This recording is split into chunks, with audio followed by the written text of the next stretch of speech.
Okay. Jeez, I'm real big. I'm real big today. Like, I mean, I'm so it's way zoomed in, or you're just really zoomed out. Not as like you normally are, but kind of I like feel like I'm about the same. yeah, you probably are about the same, and I'm just feeling real big. How's it going, everybody? It's going pretty all right. You know, normally tonight would be my turn, but I really wanted. Well, for one, I was having some PC uh, technical difficulties. I was trying to sort through, and I really wanted to stream Asha and Monster World, but I ordered the PS4 version. For some reason, PS4 versions like didn't ship until like yesterday. Yeah. So you know, so I don't have it. You've been playing the Switch version, and I'm just like, I really just I want to stream that game, and I'm not going to have it till next week. So, and since I was so busy sorting things out and still hadn't decided what I was going to play, you said you'd take over for me, and I'll stream Monster World next week. Yep. Just had to whip out that Tanuki, some Tanuki justice for everybody tonight, and I'm excited to see it. yeah, yeah. So I mean, speaking of, I mean, you say Asha. I've always said Asha. I don't know, but it's just like a regional thing. It doesn't really matter. Asha, I mean that would be more likely the way you'd say it in Japanese. So that would probably you should probably say it that way in your video that you are planning to do on it. Yes, I'm kind of doing an impromptu video on it because I just thought it'd be really fun to do it. And for anybody that knows us well, you know how much we enjoy the series. So it's kind of an interesting video just to do. And not only that, but when we released that the marathon video in the middle of this past week, you know, there's some comments saying like, "Oh, I liked it when you just talk about games," and it's something that we want to do more often. And I just thought like I'm gonna go ahead and do this video because it'll only take a few days. It's just gonna be like a kind of a quick overview and review and my thoughts on the game. It's gonna be Yeah. There are plenty of people that want to see us do more game focused videos, and this is one that seems appropriate for us to do a video on. Even though, you know, like I don't know what the reception to it has been since it's been out, but I know that like the pre-release reception was not like people were like, right. I've been cautiously optimistic. I really have not paid attention to the reception at all, you know. So I mean, I guess your video is going to kind of spoil me on it, but. It will, but I mean, I think that's okay. I have the PS4 version coming as well, and I'll try to throw in like some comparisons in between versions if I can. But for the most part, I'm just focusing on the PS4 version and the included original version, which is a fantastic emulation. I have to. Yeah, well, it's the same guy that did the Turk and it was Steve Snake. Yeah, with the same publisher. So yeah, so it's just it is excellent. So he's like one of the old school like emulation guys, like one of the earliest like emulator developers. Yes, exactly. So I mean, it's pretty darn good. I saw Luca in the chat saying whip out that Tanuki. It is a holiday. Not exactly a Tanuki, but Sandy was just before the stream playing with her roly-poly raccoon. She was looking pretty lazy, but now she sees me holding it. She's like, "Oh, I want to play with that. You want me to throw it? But in terms of the game, I mean, I have a feeling that I'm probably going to go a lot easier on it probably than some people are going to. Sure. Which I guess is expected, especially considering how much I like my longtime love for the series. And it's just it's cool that this existed, but it was really fighting an uphill battle after that first reveal trailer and the other games that have come out. Right. in the last several years. You know, So Monster Boy and stuff just looking so much better. yes, like But significantly I mean, better. from what I've seen, like it almost looks like an up-res like PS2 cell shading, which is Yeah, like I could see not that. necessarily a bad thing, but I mean, you have to keep in mind. I mean, this is bringing back the original like Westone guys, and like I mean, let's be realistic. These guys are like past the prime of their developer years, you know? Like, Yeah, but it should not be given a pass just because like, oh, they're bringing him back to work on this. I mean, sure, what sure, they should have but done is, I mean, if they're gonna do it, then they should have like really just like done it in a way that matches the other games that have come out since. And yeah. it doesn't need to match exactly, but I mean there's a sizable gulf in terms of the visuals and just personality, animation. It's a big difference. Not, but I am not saying that it sucks or anything like that. It's just it's like I mean, just the original version is significantly better. Well, I'll save it for the video, I guess. Yeah. I see Golden Retro Games says, "Holy crap, Corey! How'd you get John Carmack on the show?" And I guess, yeah, I should have had a little clip as John Carmack in John's Quake remake video, or he remade his like original DF Retro on Quake and Oh, did a right, new right, DF right. Retro on Quake. He asked me to read a John Carmack quote for him. I remember that now. I have not watched it yet. I've not seen it. He sent it to me a while ago, but I mean, I was slowly working my way through his nearly 3-hour PlayStation launch Oh my video. gosh, it's insane. I can't believe what he's pulled off Yeah. there. Like And we for thought those we had a hard time reeling it in. Yeah. Well, I mean, they cover a ton in it, but for those who have access to the PlayStation Launch DF Retro episode, uh, stick around after the credits. It's hilarious. Anyways, Before we get started, we know that there was at least one donation sent ahead of the stream yeah, because he that can we should make go it. ahead and read because since it's not going to appear on our little ticker thing. That's right. That's right. Hang on, let me find it here. It was from Richard Webster. Thank you. Thank you. He says said for $2 million, all Mario games past, present, and future are wiped from existence. But everyone remembers them and knows you're to blame. You won't come to harm. That's an interesting multi-layered question for sure. Mm-hmm. Like you have a lot of your questions that you would want to know Yes. answered with such a theoretical question. You will not come to harm. I mean, I would say no. I mean that would I can't have just made a over hour long documentary on video game preservation and say that I would be willing to wipe out all Mario games for $2 million. Yeah, that is not nearly enough. And I'd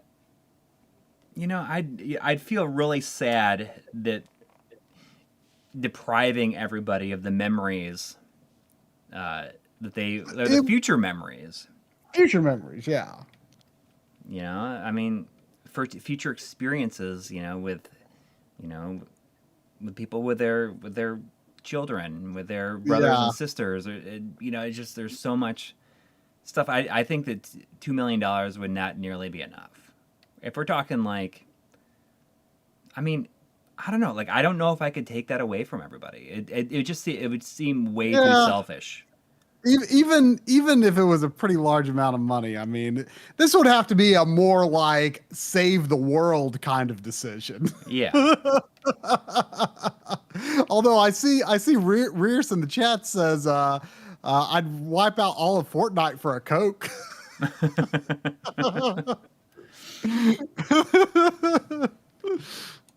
All right. Let's get started. Oh, and there was also just a moment ago $5 from Mega X6 just saying good evening. Good evening. Good evening to you. Thank you. All right. I'm just gonna play on normal mode. There's normal, hard, and insane.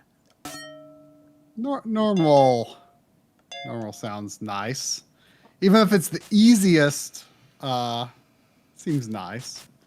Did you say that you heard that the PS4 version of Agalos had interpolation added in? Somebody said that in the stream before. Which makes me wonder if the PS4 version of, because I have the PS4 version of this ordered.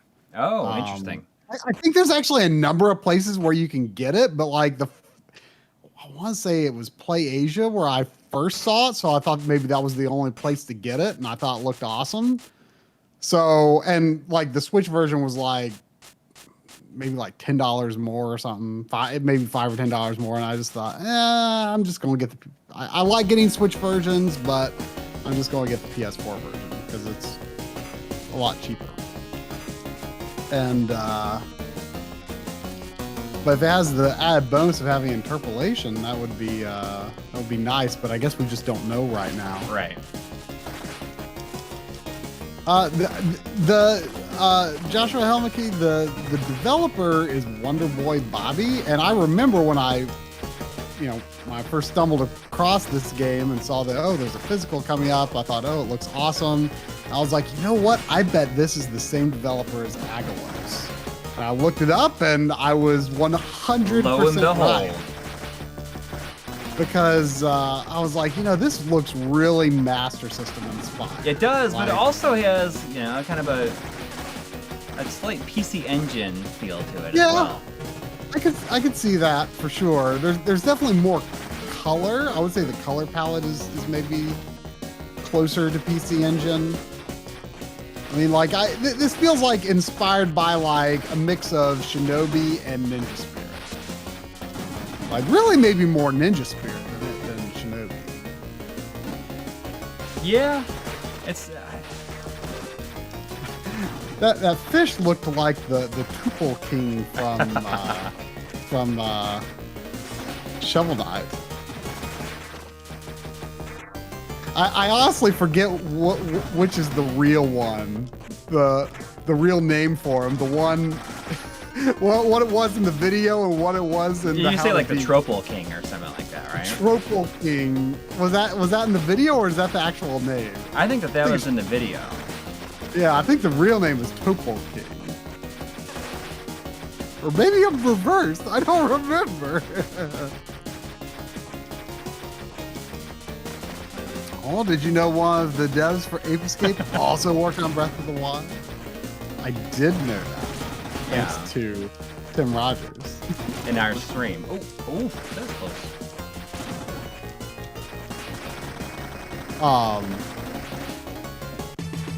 Ooh, there we go. Round clear. If the music's too loud, let me know. Oh.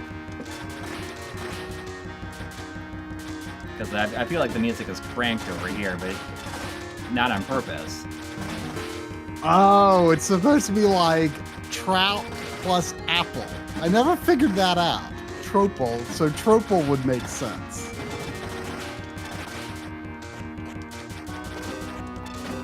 Yeah, I mean, this definitely feels very Ninja Spirit-esque.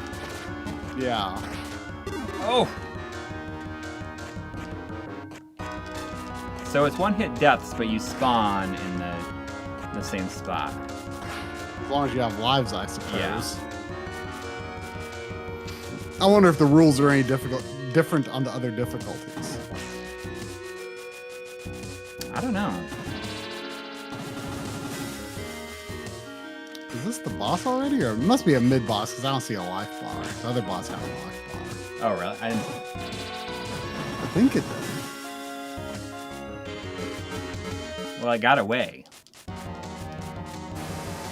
Let's see, DGR in the chat says, "Dang, this game looks amazing." There's a little check mark next to the name there. I'm not sure what that means.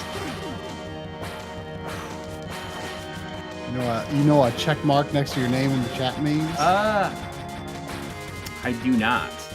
Maybe it's like a verified channel or something like that.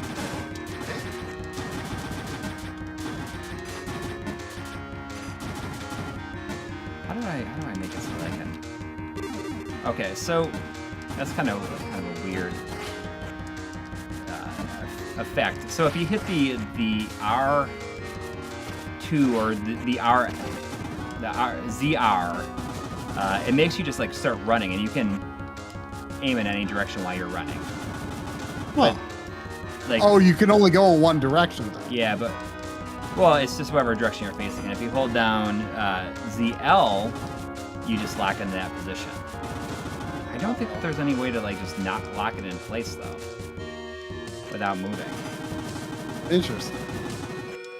So I assume that the idea is just to trick is just to keep on moving. Yeah. I mean, it very much seems like a game that wants you to just like keep moving. Right.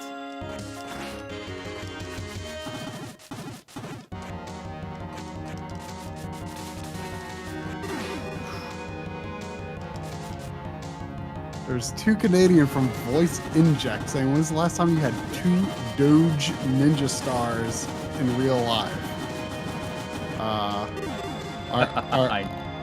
What makes these Ninja Stars Doges? I don't know.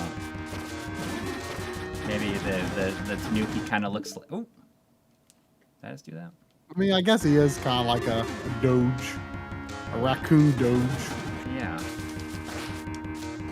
I feel like I wasn't supposed to have it. Like I got a weird signal from someplace. My controller got messed up somehow. Oh, really? I'm using the 8-bit dough. What is it? The Pro 2 pad, which is like the newer version. You know, I actually just got the Amazon had a few extras of the N30 2.4G version with the NES style receiver. Right. And I really like them. Yeah. I mean, I wanted to get at least 1 or 2 more Super Nintendo ones, but like, I mean, they seem to be out of production as far as we know. That's weird that they would just end it unless they're planning something. I mean, you can still get them for like a SNES Classic Edition, but you can't get one that comes with like the Super Nintendo style. Right. Connector. Now, I don't think you can even get one that has like a USB style connector anymore. I don't know if there was one like that for Super Nintendo or not. I guess I'm a little confused, but I like I really like those N30s, so I just want to get at least 1 more because I've got 2. I've got 2 of those, and I've got 2 2.4G NES ones and 2 2.4G Super Nintendo ones.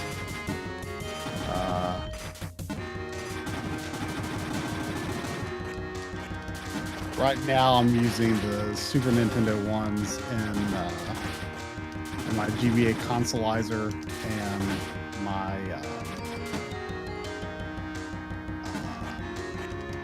Super NT.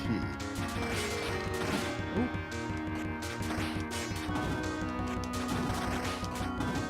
Yeah, I mean, you talk about the official ones, or no? Or the 8-bit dough ones? The 8-bit dough one. Oh, okay.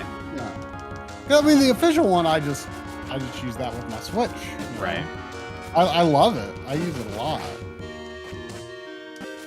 I see some people in the chat are talking about the Game Club game for this month in the MLiG Discord. Right there, I saw someone saying like Klonoa 2 is one of the games. Yeah, Klonoa. It's PS2 game. So oh wow, it's Klonoa 2, Castlevania: Lament of Innocence. Lament of Jack Innocence. Reactor. That's definitely one that I've been wanting to play. Yeah. And I forget what the fourth one is. Henry Clark is saying the vote is still active till tomorrow night, so if anyone wants to participate in the supporter Discord,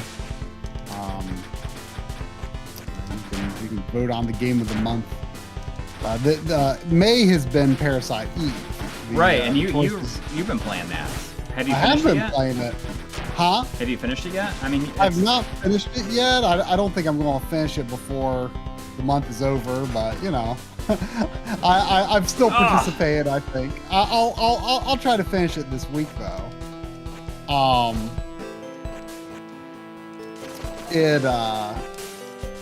I'm on day 5 of 6. Oh, okay. So the music in this game is fantastic. It's really, really good.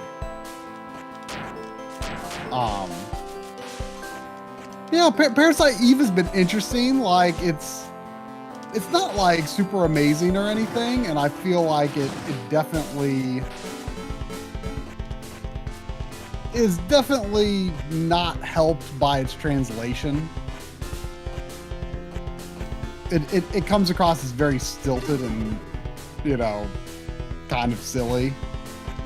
I'm really curious if the original Japanese is considered well written, because like, you know, I didn't know this until relatively recently. Actually, I mean, it's based on, or it's a sequel to a Japanese novel. Yes, I did know that.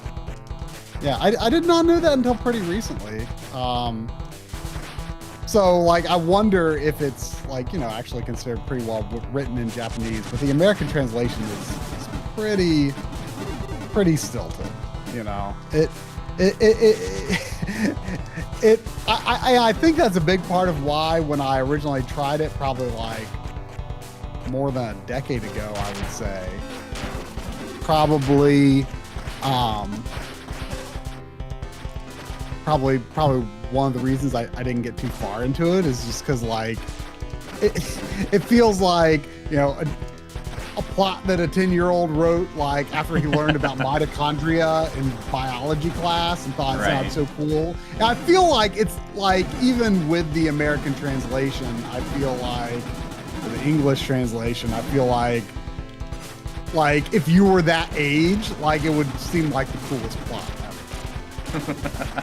But like, as an adult who, you know, has lived through, you know, 2 more decades of, you know, better quality game translations and writing, like it's a little rough, but it's not a bad game. I do feel it's a game that would benefit a lot from like a, you know, full-on remake. Oh, but, for sure. It would benefit a lot. But you know, I mean, the battle system is kind of neat, especially for its time. It's got kind of an interesting upgrade system where you kind of have to like trade off your like you have to like choose to like move like abilities or stats from one weapon or armor to another, and then you lose the weapon or armor when you move the stats or the abilities. So it's some interesting inventory considerations, which I enjoy. And it's cool playing an RPG that takes place in the real world, even though it doesn't exactly. I mean, it's supposed to take place in the real world, even though, you know, it's pretty fantastical. It's kind of funny because like it, you know, relatively early in the game, you know, New York is like evacuated. Right. But like even before then, it's like because it's a PlayStation game, what are you gonna do? Like it feels very empty for New York City. Yes. But it's pretty good though. So like I say, I'm on day 5. I recently had my first game over, which I discovered that there was like another area that I could go to. So like I looked up like a walkthrough for the first time because I was just like, which one of these should I do first? And like actually the place where I got the game over seemed more difficult, but it's than the place I do have to go, but it seems to be optional. So I'm gonna try to go back and do that part. See how it goes.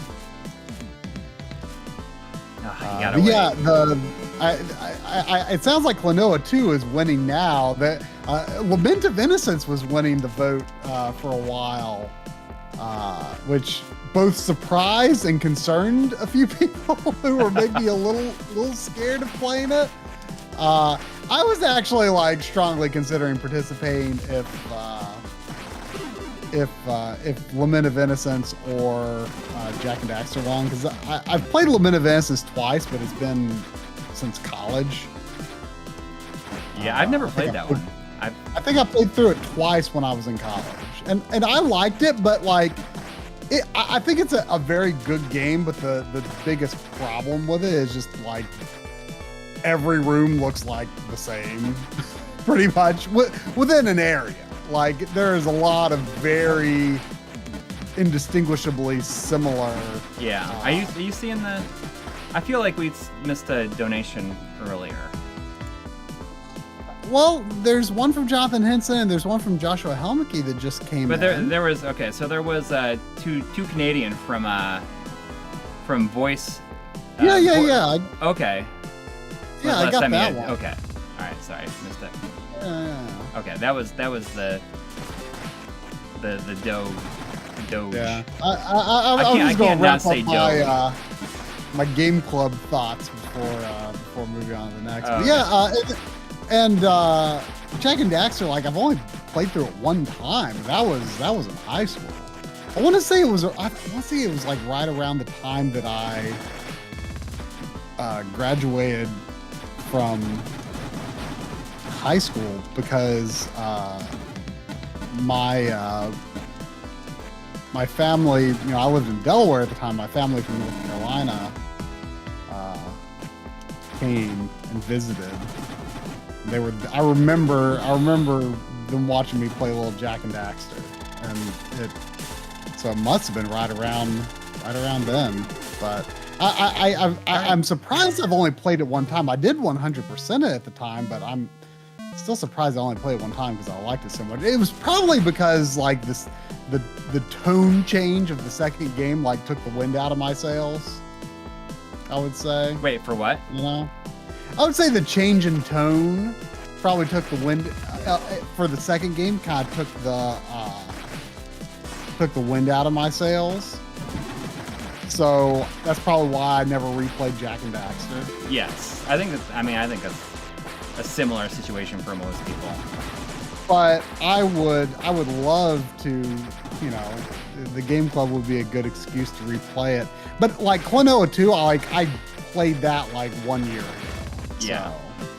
So I wouldn't play it again for the game club, but a lot of people do seem very excited to do that. And there was some discussion yesterday, like, I haven't played the first game, and like, they were saying, well, the story is probably not important because platformer and all. And I said, well, I mean, the story is not like important for the sequel, but like a lot of people, including yourself, like, I don't know if it's so much for the story as it is the presentation of the story, but Klonoa 1 is like definitely one of those like really kind of beloved games for, not just its gameplay, but apparently also its presentation. It's like $500 on the PS1 now. Oh my gosh. Yeah. But yeah, there was $5 from Jonathan Henson. Thank you. Saying Try, I was serious about those CRT offers. If you ever need more, I've got 9-inch to 32-inch Sony, Toshiba, etc. Charlotte only 2 hours away. Well, you know what? I was actually at my parents' house this past week, and a CRT that I was actually going to play Parasite Eve on it, and a CRT that I have had at their house for the past several years. That it's not a great. I mean, I actually think it's a pretty solid CRT, but it's Apex, which is like, you know, kind of a not considered like a great brand or anything. In fact, they may even be like a store brand. I'm not. Yeah, sure it's one of those brands that feel like, I don't know, like Element or something like that. Like you see in Yeah, HDTV. I'm not sure if it was like a Best Buy brand or something. Like Dynex is the Best Buy brand. Yeah. Not sure what Apex was, but it was actually like a shockingly good-looking CRT. I felt like it had really well-defined scan lines in 240p, 480i looked really good. I played all of Dawn of Mana in 2019 on it on PS2, and I thought it looked really good on it. Like, it's only got S-Video, composite and S-Video, but like, even though it's like not like a great brand, I thought it was a shockingly good-looking TV. And I sent a picture of it to Steve. It was like, you know, I know this isn't a great brand or anything, but it's like, I mean, it's actually a pretty decent-looking tube. And I said, like, do you think like a TV of this tier is like worth even bothering trying to fix? Well, because I never even said what I was going to say. I was going to play Parasite Eve on it, and I was actually testing out the MemCard Pro at first, because I like just got it set up, and so I was like copying some saves to it and stuff. And What's going on? what is going on? I don't know. I thought that maybe that was going to be like a whole other Yeah, that box. was wild. So anyway, I noticed that it was like behaving kind of funky during the resolution switching for, you know, when the PlayStation boot up occurs. Mm-hmm. Like it was like kind of doing a big jump, and then all of a sudden it just like went black. And there was nothing on the screen, but it just had like a high. It still had the CRT hum, but there was nothing on screen. Oh, okay. And I tried like pressing the power button, and like it wasn't even like powering off. Nothing, huh? Like it still did the high pitched noise, and then I like unplugged it and plugged it back in, and it still did the high pitched sound even without like hitting the power button. But like it just wasn't displaying anything on screen anymore. It was the floor monitor. It was the floor monitor from you know, my old job. You know, at the college cool, TV though. space. Oh, there's Yeah. that one up. Can't get it though.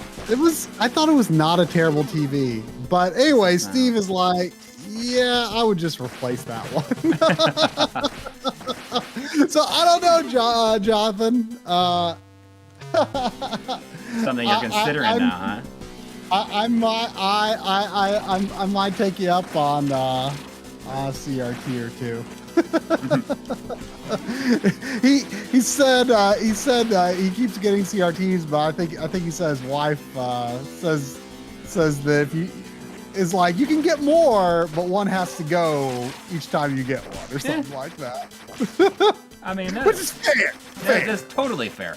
Totally fair. That is more than fair. I've been not getting rid of like CRTs, but like I have like some older like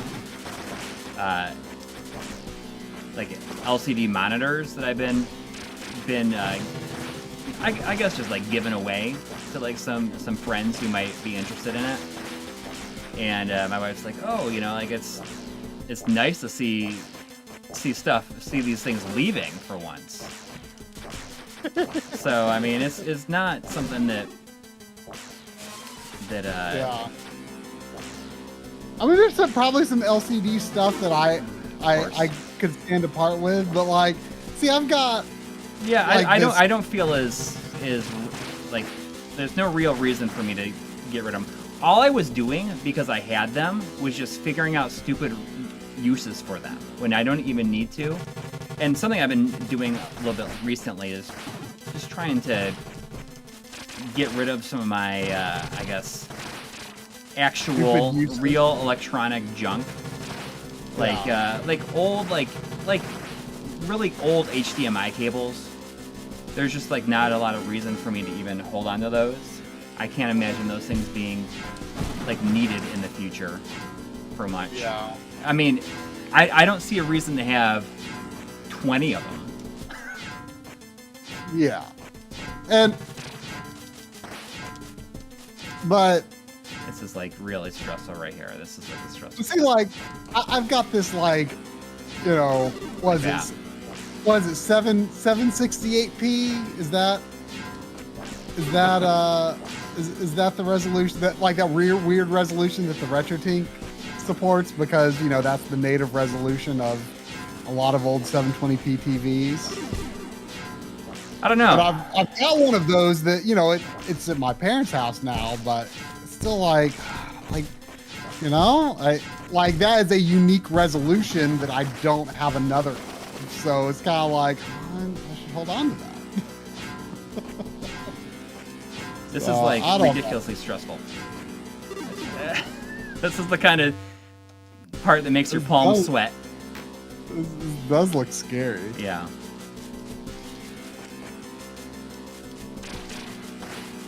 And, you know, I start over. Yeah, right after that, there was the $2 from Joshua Helmicke saying, testing, does this work? Which I don't know. Were you having trouble? Maybe that's the reason I thought that we had missed a donation. Oh, Joshua Helmicke says, well, I got my super chat working again. Oh. And then said, Raccoon versus Panda, who will win? Raccoon won. Raccoon dog. Yeah. And there was $5 from Mike Sherry. Thank you. Saying, am I expecting a trio of ninja/samurai felines with these graphics? I've never really watched Samurai Pizza Cats. I know that at least one of my friends back in the day really liked it, but I never. You know, oftentimes when I went over to his house, I would see, you know, I would catch some of the shows he was into, but I never did see it myself. I was never an avid TV watcher.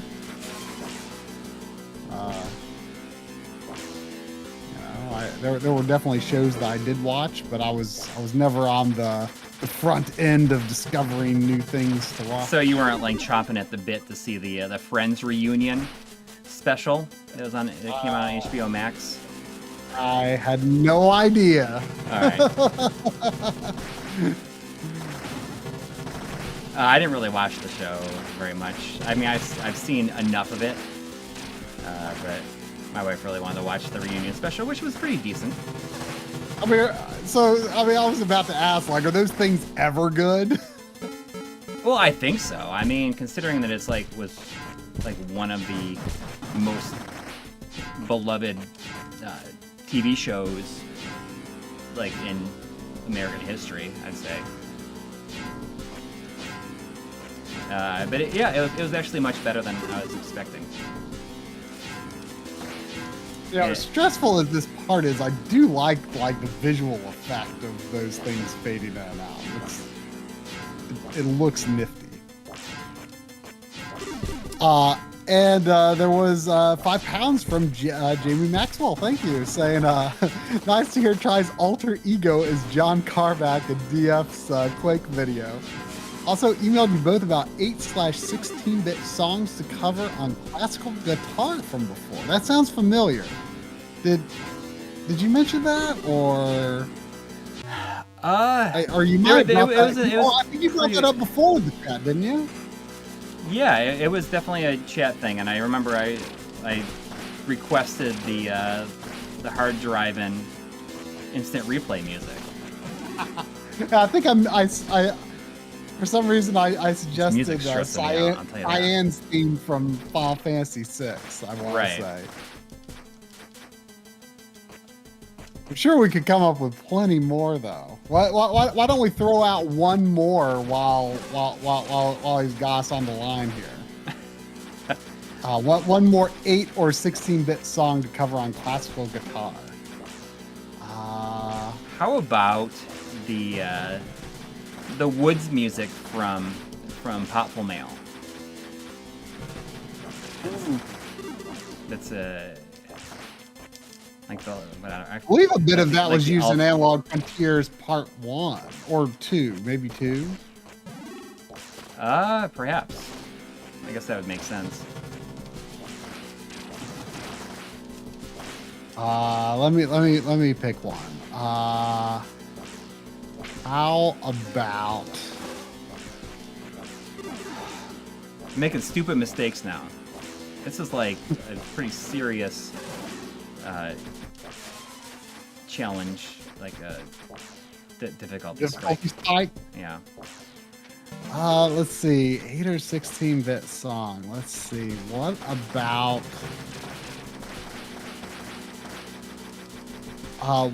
the what was it? Pure Prill Town? Oh yeah. Boy Monster World. Or if you're going, they spelled her name wrong in the translation in the Monster World 4 remake. Wait. Like it's like Prapril or something like that. I don't know. You were saying that the translation is like so bad. It is like I'm kind of it's like kind of like shock and awe that it is like as poor as it is. It's shockingly bad. You know, I mean, it's. I guess you never know to what extent, you know, the events of the past year could have played on that. But you would think like translation, that's something you can just do from home. They could have got anyone to do that. Like the quality of the I mean, maybe the quality assurance of the translation freaks me out.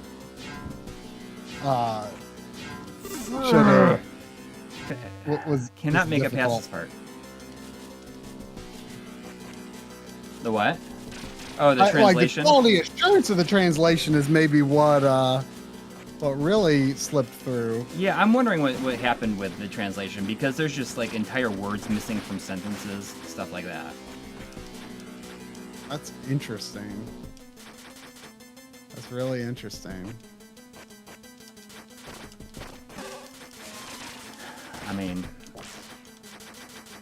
I don't know. I think I said to you that it has no English voice acting. It has a bunch of Japanese voice acting, but the voice acting was not dubbed or anything. I mean, that doesn't surprise me. I mean, you know, I got a World's End Club. What is that? That's I was very surprised to see that on your now playing. Yeah, it's a new game from the it's like a team up between the developers that did Danganronpa and like the 999. Oh, like what is it, like the Nonary or something? Yeah, like the that? Nonary games. Yeah. Which I've only I played all the Danganronpa games and I mostly really enjoyed them. And I played 999. I didn't love it. So I haven't played any of the others, but I thought it seemed really interesting. Like, you know, kind of one of those like niche games that's like, you know, who knows, this could be the kind of thing that would become difficult to find. Yeah. So I went ahead and got it. And I started it the other day too. But you know, I actually have spotted it, like, you know, I mean, for the most part, the translation seems fine, but I've spotted like a couple of misspellings in just like, I don't know, the 3 or so hours of the game that I've played. You know, so I mean, maybe translation quality assurance is taking a hit this year or this past year. Who knows? And, you know, I you know, like I said, I was at my parents' house, and I was playing with headphones. I don't know if it was just like my headphones or something, but like some of the characters have like different. And then I died there. Some of the characters feel like they kind of have like different like audio quality. Yes. I think I heard something like that is true in. I don't know what game it was, but that was a very real thing. Maybe it was a movie. Maybe someone said it happened with the 4th season of the Castlevania series. Really? Yeah. I feel like that would drive me nuts. Holy mackerel. So like, I mean, crushing me here. So like some of the I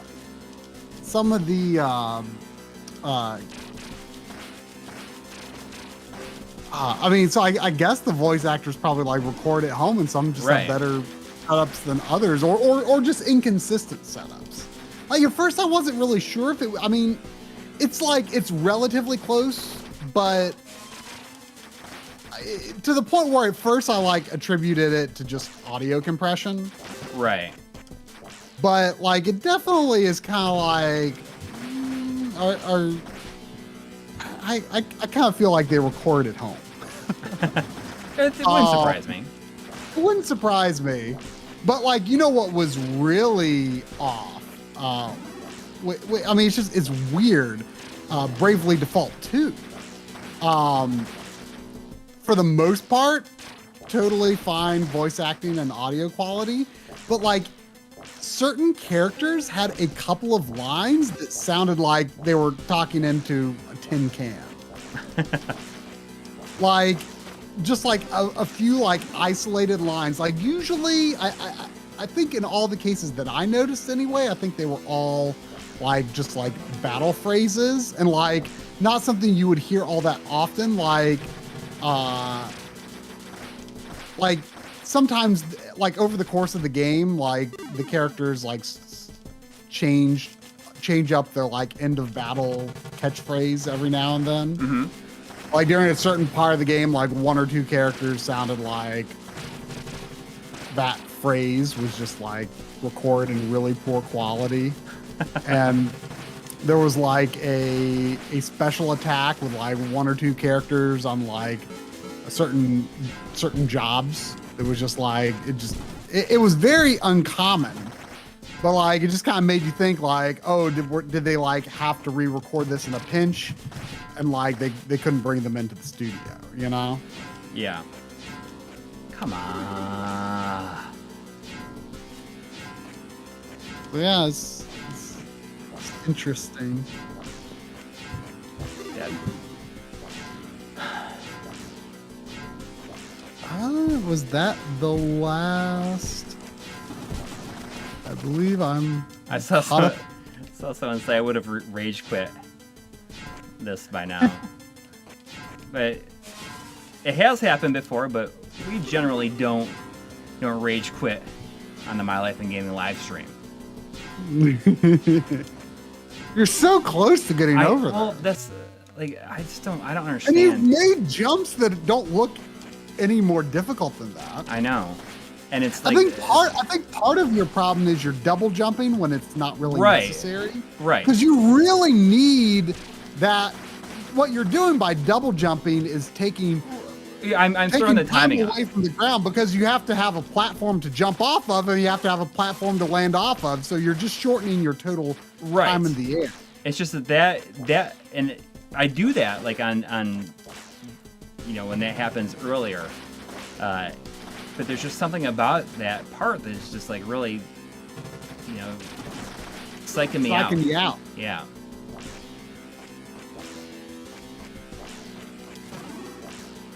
I don't know what it is.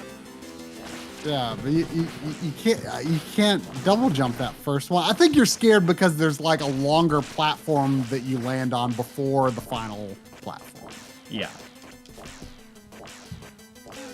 I keep on losing my stupid thing there too. my shield.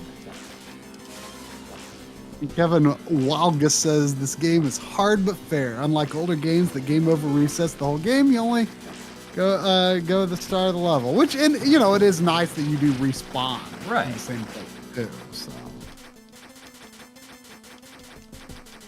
I mean, I wonder how many levels there are total in this. I don't know. I mean, it feels like you've moved along quickly until this level. Yeah.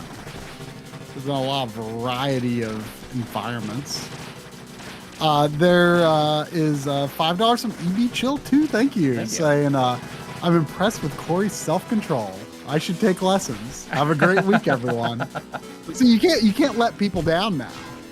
I know. You can't you can't throw your controller. You got another 2 hours to fill, so I'm not. You can't quit. You got to do it now. Yeah. You got to do it with calm and dignity. Yeah. And now, like,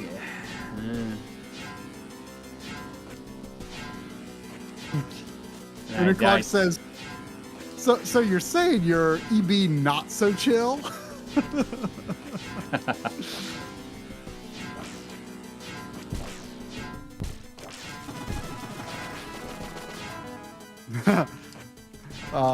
Shadow Mask has $2. Says, if anyone wants to play 6 Degrees of Breath of the Wild, hop on Discord.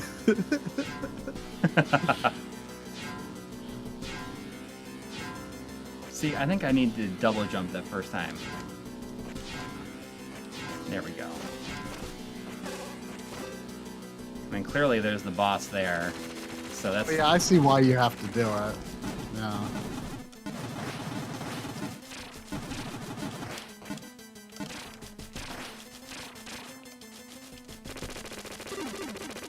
Well, I have to do it again anyways. If I'm gonna die on the boss. That's okay though. I mean, in general, the bosses have seemed not too bad. No. It's interesting that it won't record the score for pausing. I wonder. I think it's like I bet it's like a speedrun thing. Like I wonder if everything is like synced up in a way that you could start running and never have to stop. It does feel like it feels like the game is designed with that in mind, which is kind of awesome, actually. Yeah. Like, you know, I love the feeling of a game that you just feel awesome playing if you know it really well. You know. Yeah. Like, you know, Donkey Kong Country is like kind of like that for me. Not that I, can speed run it or anything, but I can, I can run through it pretty quick. Yeah. I think you did that on stream one time. See if you could beat it like in an hour or something like that. Yeah. Which I didn't quite beat it in an hour, but you got pretty far.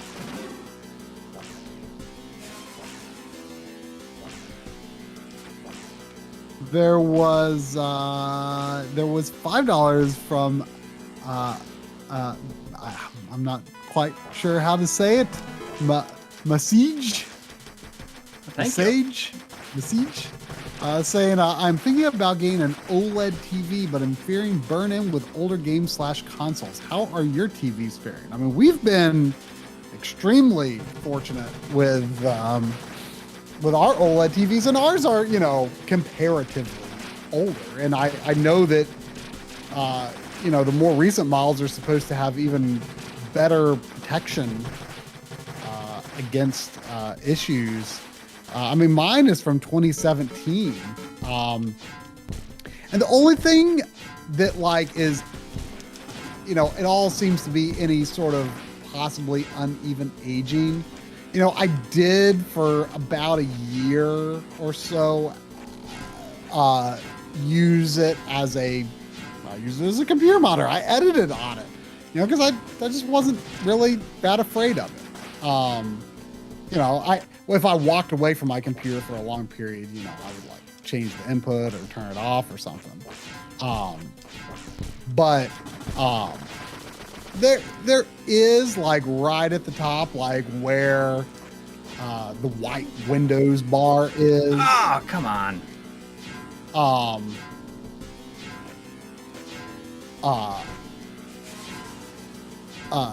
if you have like a really like middle gray screen,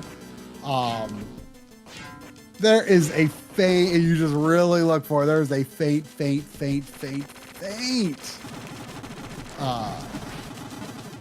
seeming, I would say, I wouldn't necessarily say burn in, but uneven aging, I would say, right where that white Windows bar is. So maybe don't do that.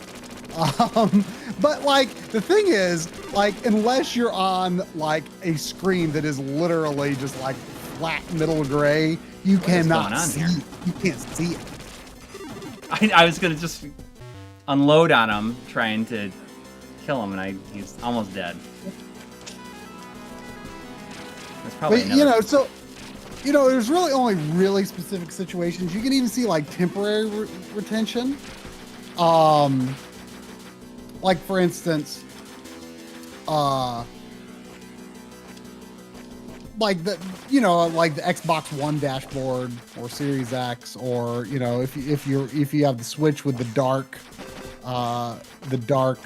skin on, the dark. Does anybody use the non-dark Does skin? anyone use the white? Like, I've never seen, like, it's the default, and I've never seen anyone use it. Like, who would use that?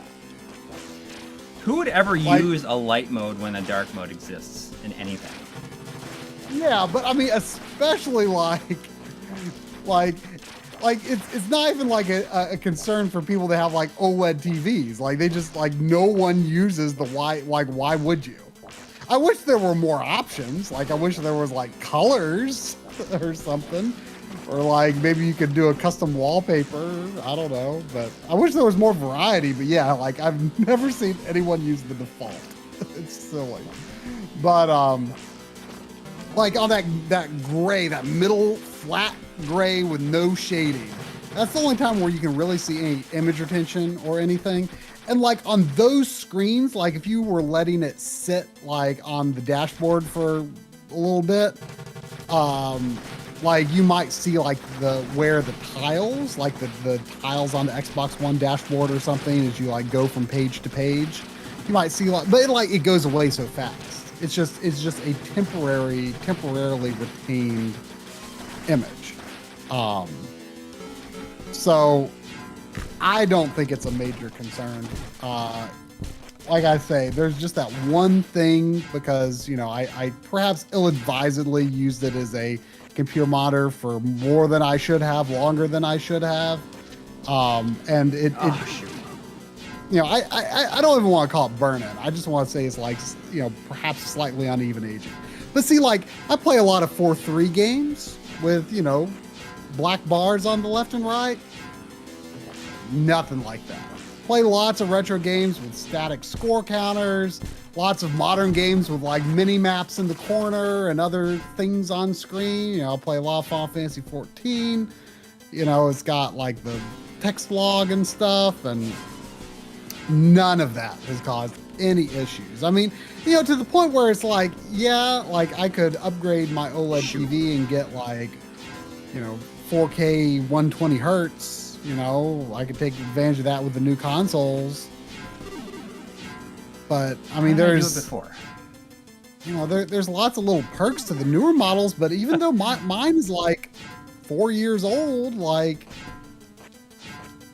I'm super happy. I'm watching this stream on it right now through the the YouTube Smart app. Yeah. The stream has lots of static elements. I've never seen any temporary retention on it or permanent burn-in from having the stream up for several hours. I don't watch TV, so there's not like the little like channel bugs, as we call them in the business. Bug in the corner. It's not. Or hashtags, the main thing that they do now.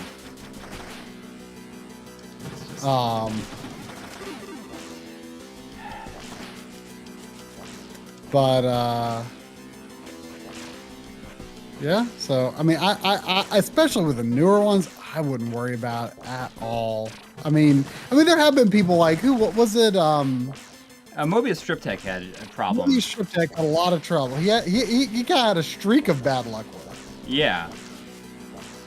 Where it was like a virtual fireplace. It's like what messed this up. But I'll tell you, like, I will definitely avoid using a virtual fireplace because of his experience. Yeah, absolutely. I mean, I try to be careful with it. Like, you know what I do is if I'm going to be away from the TV for a while, I just like the remote has a button for Netflix and a button for Amazon, like just a quick access button. I'll just like load up the Amazon movie app and just like let it sit there. And when you load up the smart apps, it brings up this screensaver where the whole screen goes completely black, but there's just like little fireworks that appear in random parts of the screen. Lately, what I've been doing, if I think I'm going to be sitting on the same screen for a little bit, but I don't want to turn the TV off, I'll just load up the smart app and then I'll switch back to the input. So, I mean, I do little things like that, to, be somewhat proactive about, avoiding any issues, but I would not let those concerns deter you from going OLED. The only thing might be if like micro LED was like anywhere close to being, affordable and at, reasonable TV sizes. But I mean, no one seems to have any clue when that is going to happen.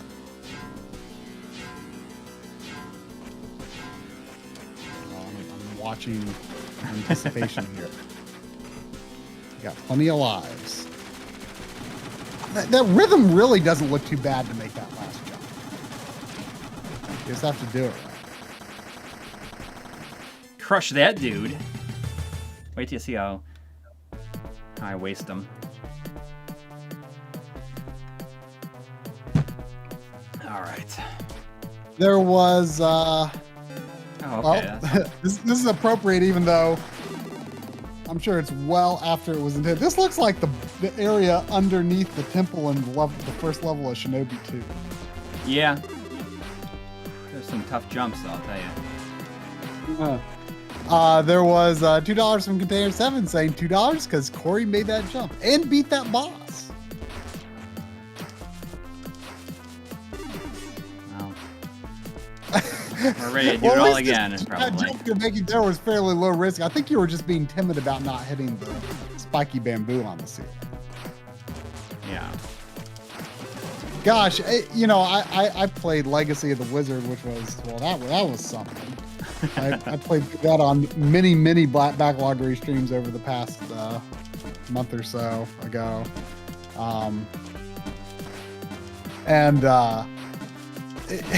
Spikes on the ceiling do not hurt you.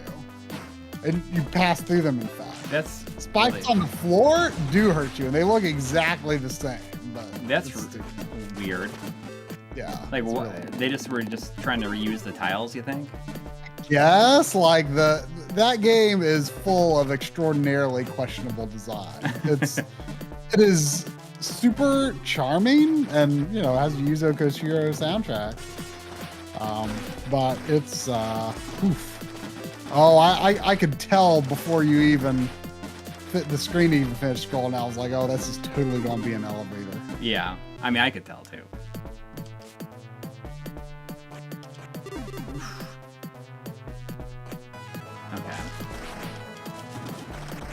I gotta just get over using the double jump. Like, I don't have to use it as much as I feel like you need to. It's just like one of those things that. Yeah, I know what you mean. I do that a lot in games too. There was 49 pesos from Carlos H.O. saying greetings from Mexico City. Over in Artemio's neck of the woods there. Thank you. And $2 from Jake Wyatt. Thank you. Saying, what are some decent cheap component switchers? I think we were talking about this recently. You know, you Yeah. can honestly not do not too bad at all with just like unpowered mechanical component switchers. Like oftentimes you can just find them at thrift stores, you know, like Pelican, you know, the kinds the types of things that, you know, you wouldn't find at a GameStop anymore, but you know, you would have found at GameStop maybe 10 years ago, right? Yeah. You know, just that kind of thing. Like, actually, a lot of the ones I've tried, not bad. Like, I think I think it's a Pelican one. I mean, I don't really actively use it, but I could and not be afraid of, you know, obvious quality degradation, you know, based on tests I've done in years past. I don't really know what's available now, but like just a lot of those that, you know, probably can just find a thrift store. Not that bad. Whereas, believe it or not, a lot of the powered component switchers I've looked at.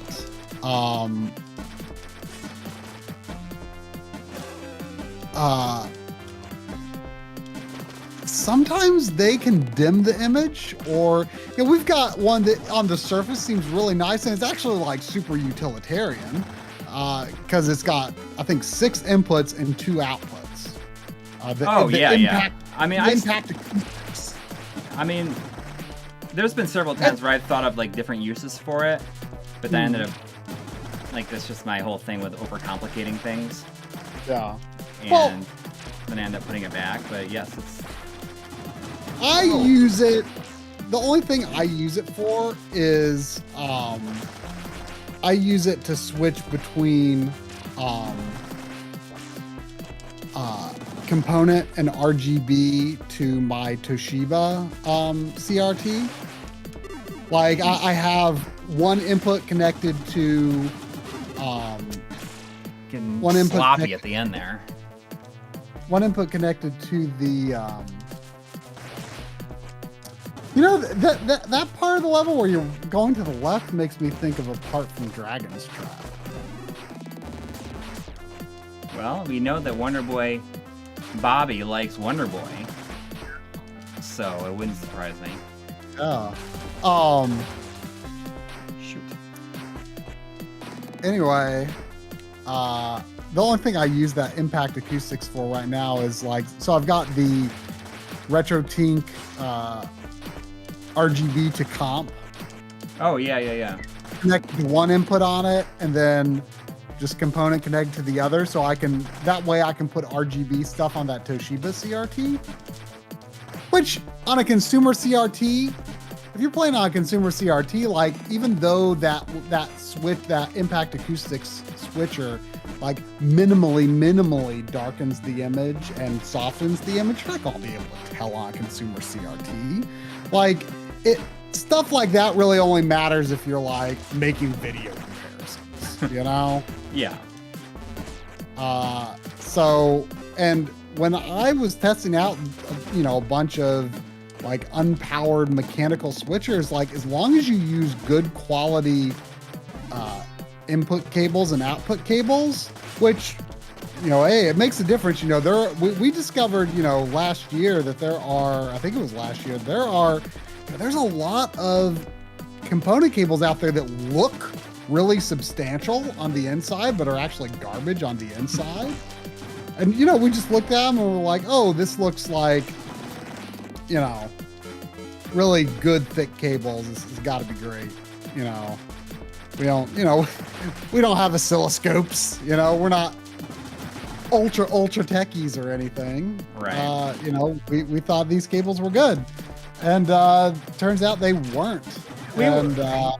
It's funny that we bring this up because I feel like we talked about this yesterday a little bit, you and I, about how every few months, at least one of us goes through like some sort of crisis about whether or not our equipment is like messing up some of the results we're getting and like it's not good enough. for what we're trying to do.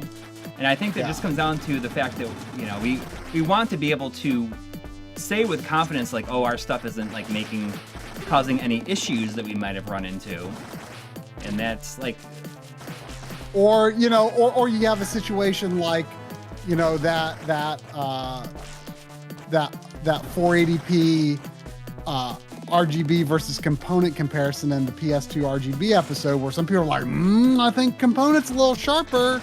And see that, nope, that was not the point at all. I just accidentally, I should have done a direct connection on both, and this lion dude, killing me. I didn't realize that my SCART switcher at the time was slightly softening.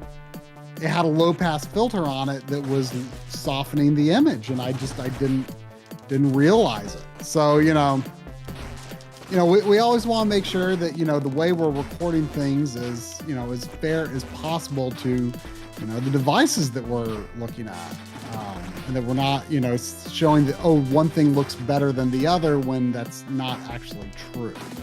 But yeah, we've been wondering it with capture cards lately, and that was part of what I was trying to sort out before the stream, and was running into some dead ends. Trying to test certain modes on a capture card that I thought I should be able to do, but I couldn't figure it out. But anyway, we kind of had a crisis with our component cables not that long ago. We ended up buying, you know, HD Retrovision makes male to male and even female to male like extension cables that, you know, we know that their stuff is you know, has ridiculously high standards. You know, we were we were chatting with Steve for the first time in a good long while, not that long ago, and I was talking to him like, man, you know, it's embarrassing how long it's taken me to get Analog Frontiers done. He's like, dude, I know doing stuff sucks. He's like, I think I finally understand now why people cut corners. Yeah. But see, that's exactly why. I mean, not to put more pressure on Steve than he already has on him, but like, you know, we like really trust his engineering, right? Yeah. Like we know, like even if all it is a male to male component cable, like it is vastly, like it is demonstratively, I don't know how you would say that word out loud. You can demonstrate that it is tangibly better than just like another male to male component cable for connecting to from a component switcher to your OSSC or whatever. So yeah, your quality of cable does matter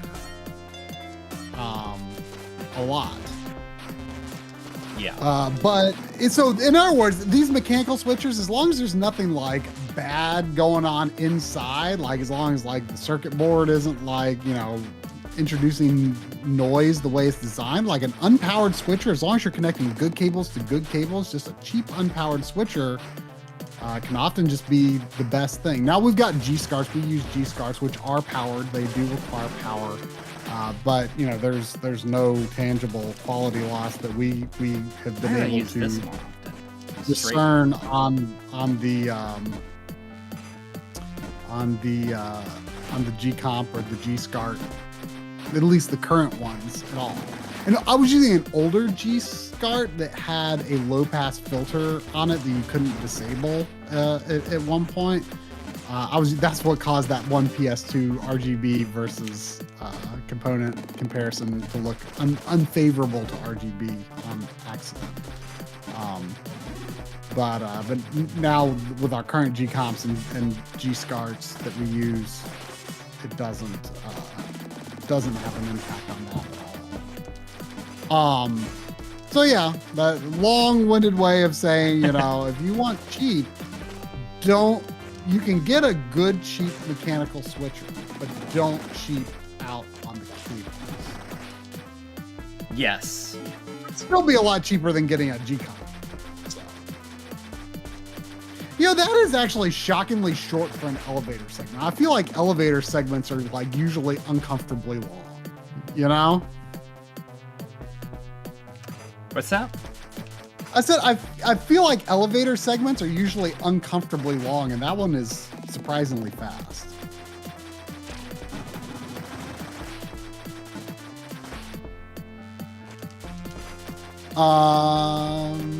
Let's see. Need to catch up a little bit. There was $2 from Joshua Helmke saying, I can get behind that. I at this point, I can't remember what I'm not sure exactly what he could get behind. Sorry, I'm not quite sure what that connects to. I'm sure he could get behind getting good component kits. Yes. Couldn't we all? This is like... Or get behind using your strafing ability. Yes. Maybe that's the key. But that's what I bet that's what he could get behind.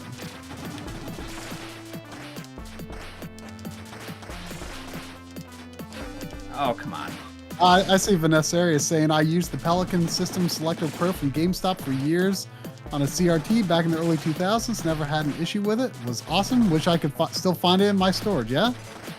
I got one from Drum and Lynn when they were Yeah. I was helping them move. They have two audio outputs. They're pretty good.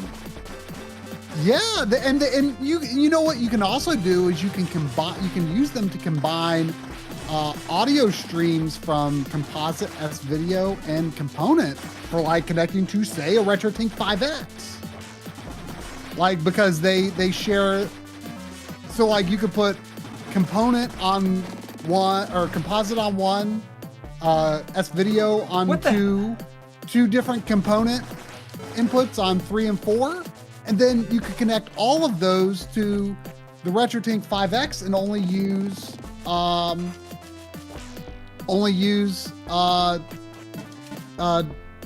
one audio output for all of them. So like that's actually really handy. And in fact, I could see myself possibly considering using it for that very purpose for the RetroTink if I needed to.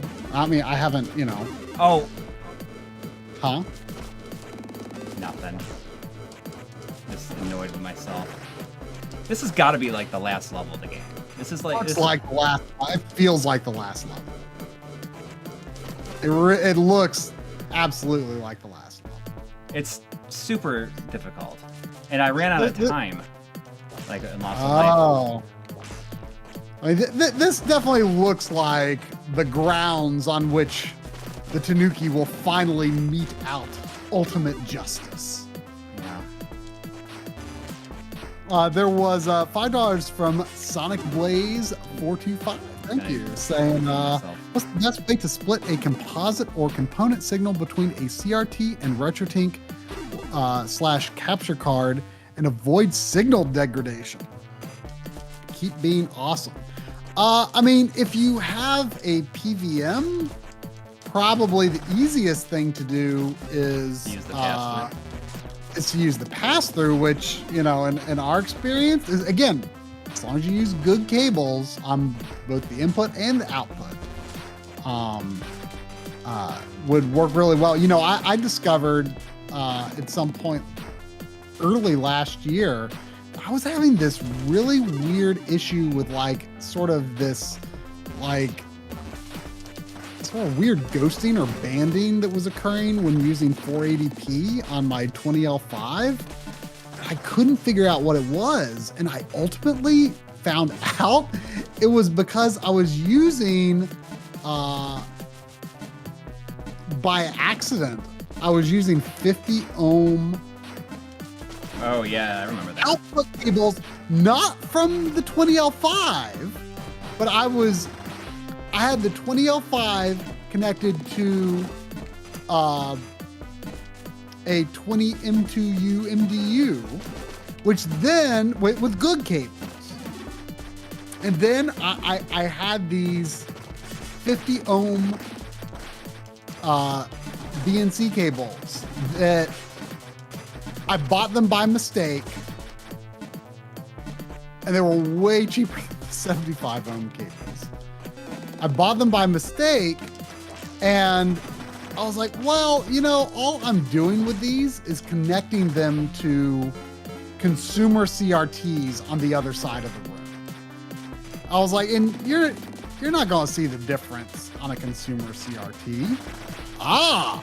But because I was jumping that signal all that way, even though it was, those output cables were connected to another CRT altogether, it still impacted the quality of the signal on the 20L5, not for 15 kilohertz. Right. But for 480p, there was a noticeable degradation, and I couldn't figure it out. And I somehow finally found out that when I disconnected those cables, the 20L5 looked fine. So yeah, it was that was an interesting revelation. But anyway, if you're not using a PVM and you don't have the ability to output, you know, I don't know of anything. I mean, I know I don't. I mean, too much. Honest, huh? I said it's too much.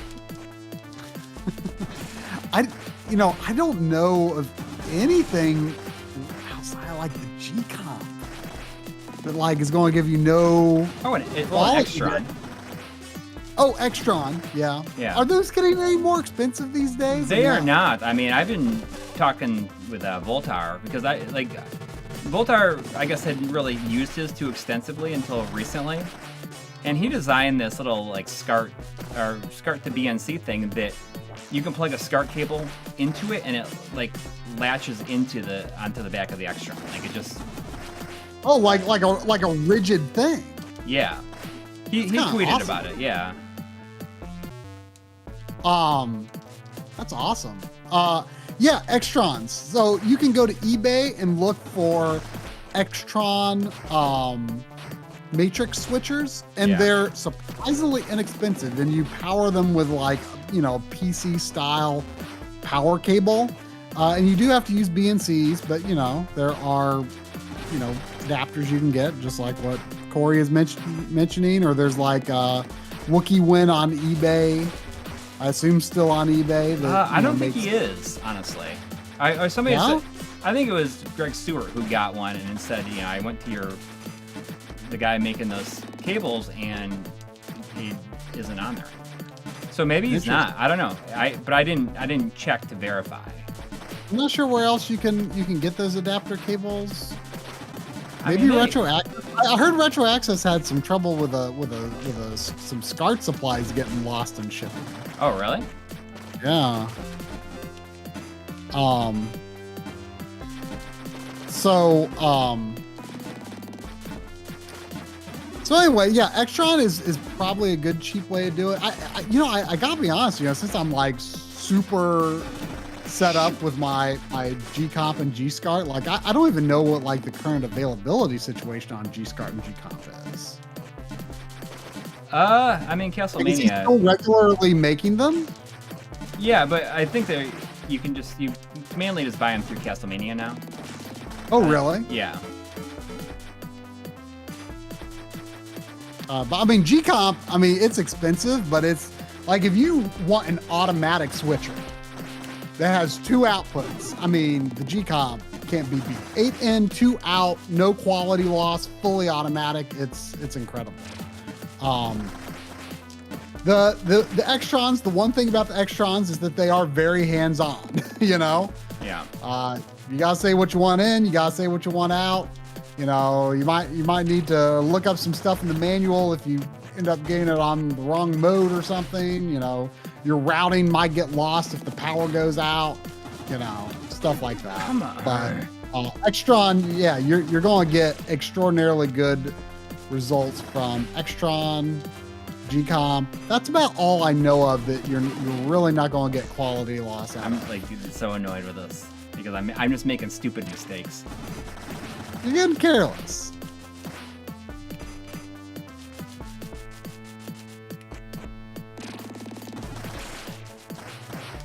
See, I don't think about the Extron as much when I'm thinking of so much RGB, going on. RGB and component because I use mine actually mostly for composite and video routing. Yeah, well, I have a separate composite one that if I wanted to use it, that I would, but it's just only has like the 2 inputs on it, or not 2 inputs, but 2 spigots per input for S video. To be honest, like when later this year after Analog Frontiers Part 5 is done, when I do some, I'm going to do some revisions to my retro room setup, and you know, there's, you know, kind of back to what you've been saying about, like, you know, just you've got too many things set up just because you're like looking for a use for them. Right. And I definitely think that I'm going to simplify my setup, especially for like composite and S video type things, because like mostly when when I'm doing something with composite or S video, it's usually very intentional. Like it's like, okay, I need this specific thing, composite or S video, and I just need to leave myself an easy place to plug that in and just get it as needed. Yes. Because the thing is, like, I've tried, like, oh, okay, I've got a spare Genesis hooked up with composite. I've got a spare PC Engine hooked up with composite. I've got a spare NES hooked up with composite. And I understand the appeal of doing that. The PS1. You know, I've just got all of these different, like, use, like, maybe once a year things. You Exactly. know? Well, that's a lot of the things that I started thinking about when I like removed some of this stuff. Is it's just like so much for stuff that I don't need, and it's like the thing is I run into a need for it like in the moment, and then I think like, oh, I should just hook it up in this way so that I can do this like anytime I want to. But then, like, honestly, you don't even need it.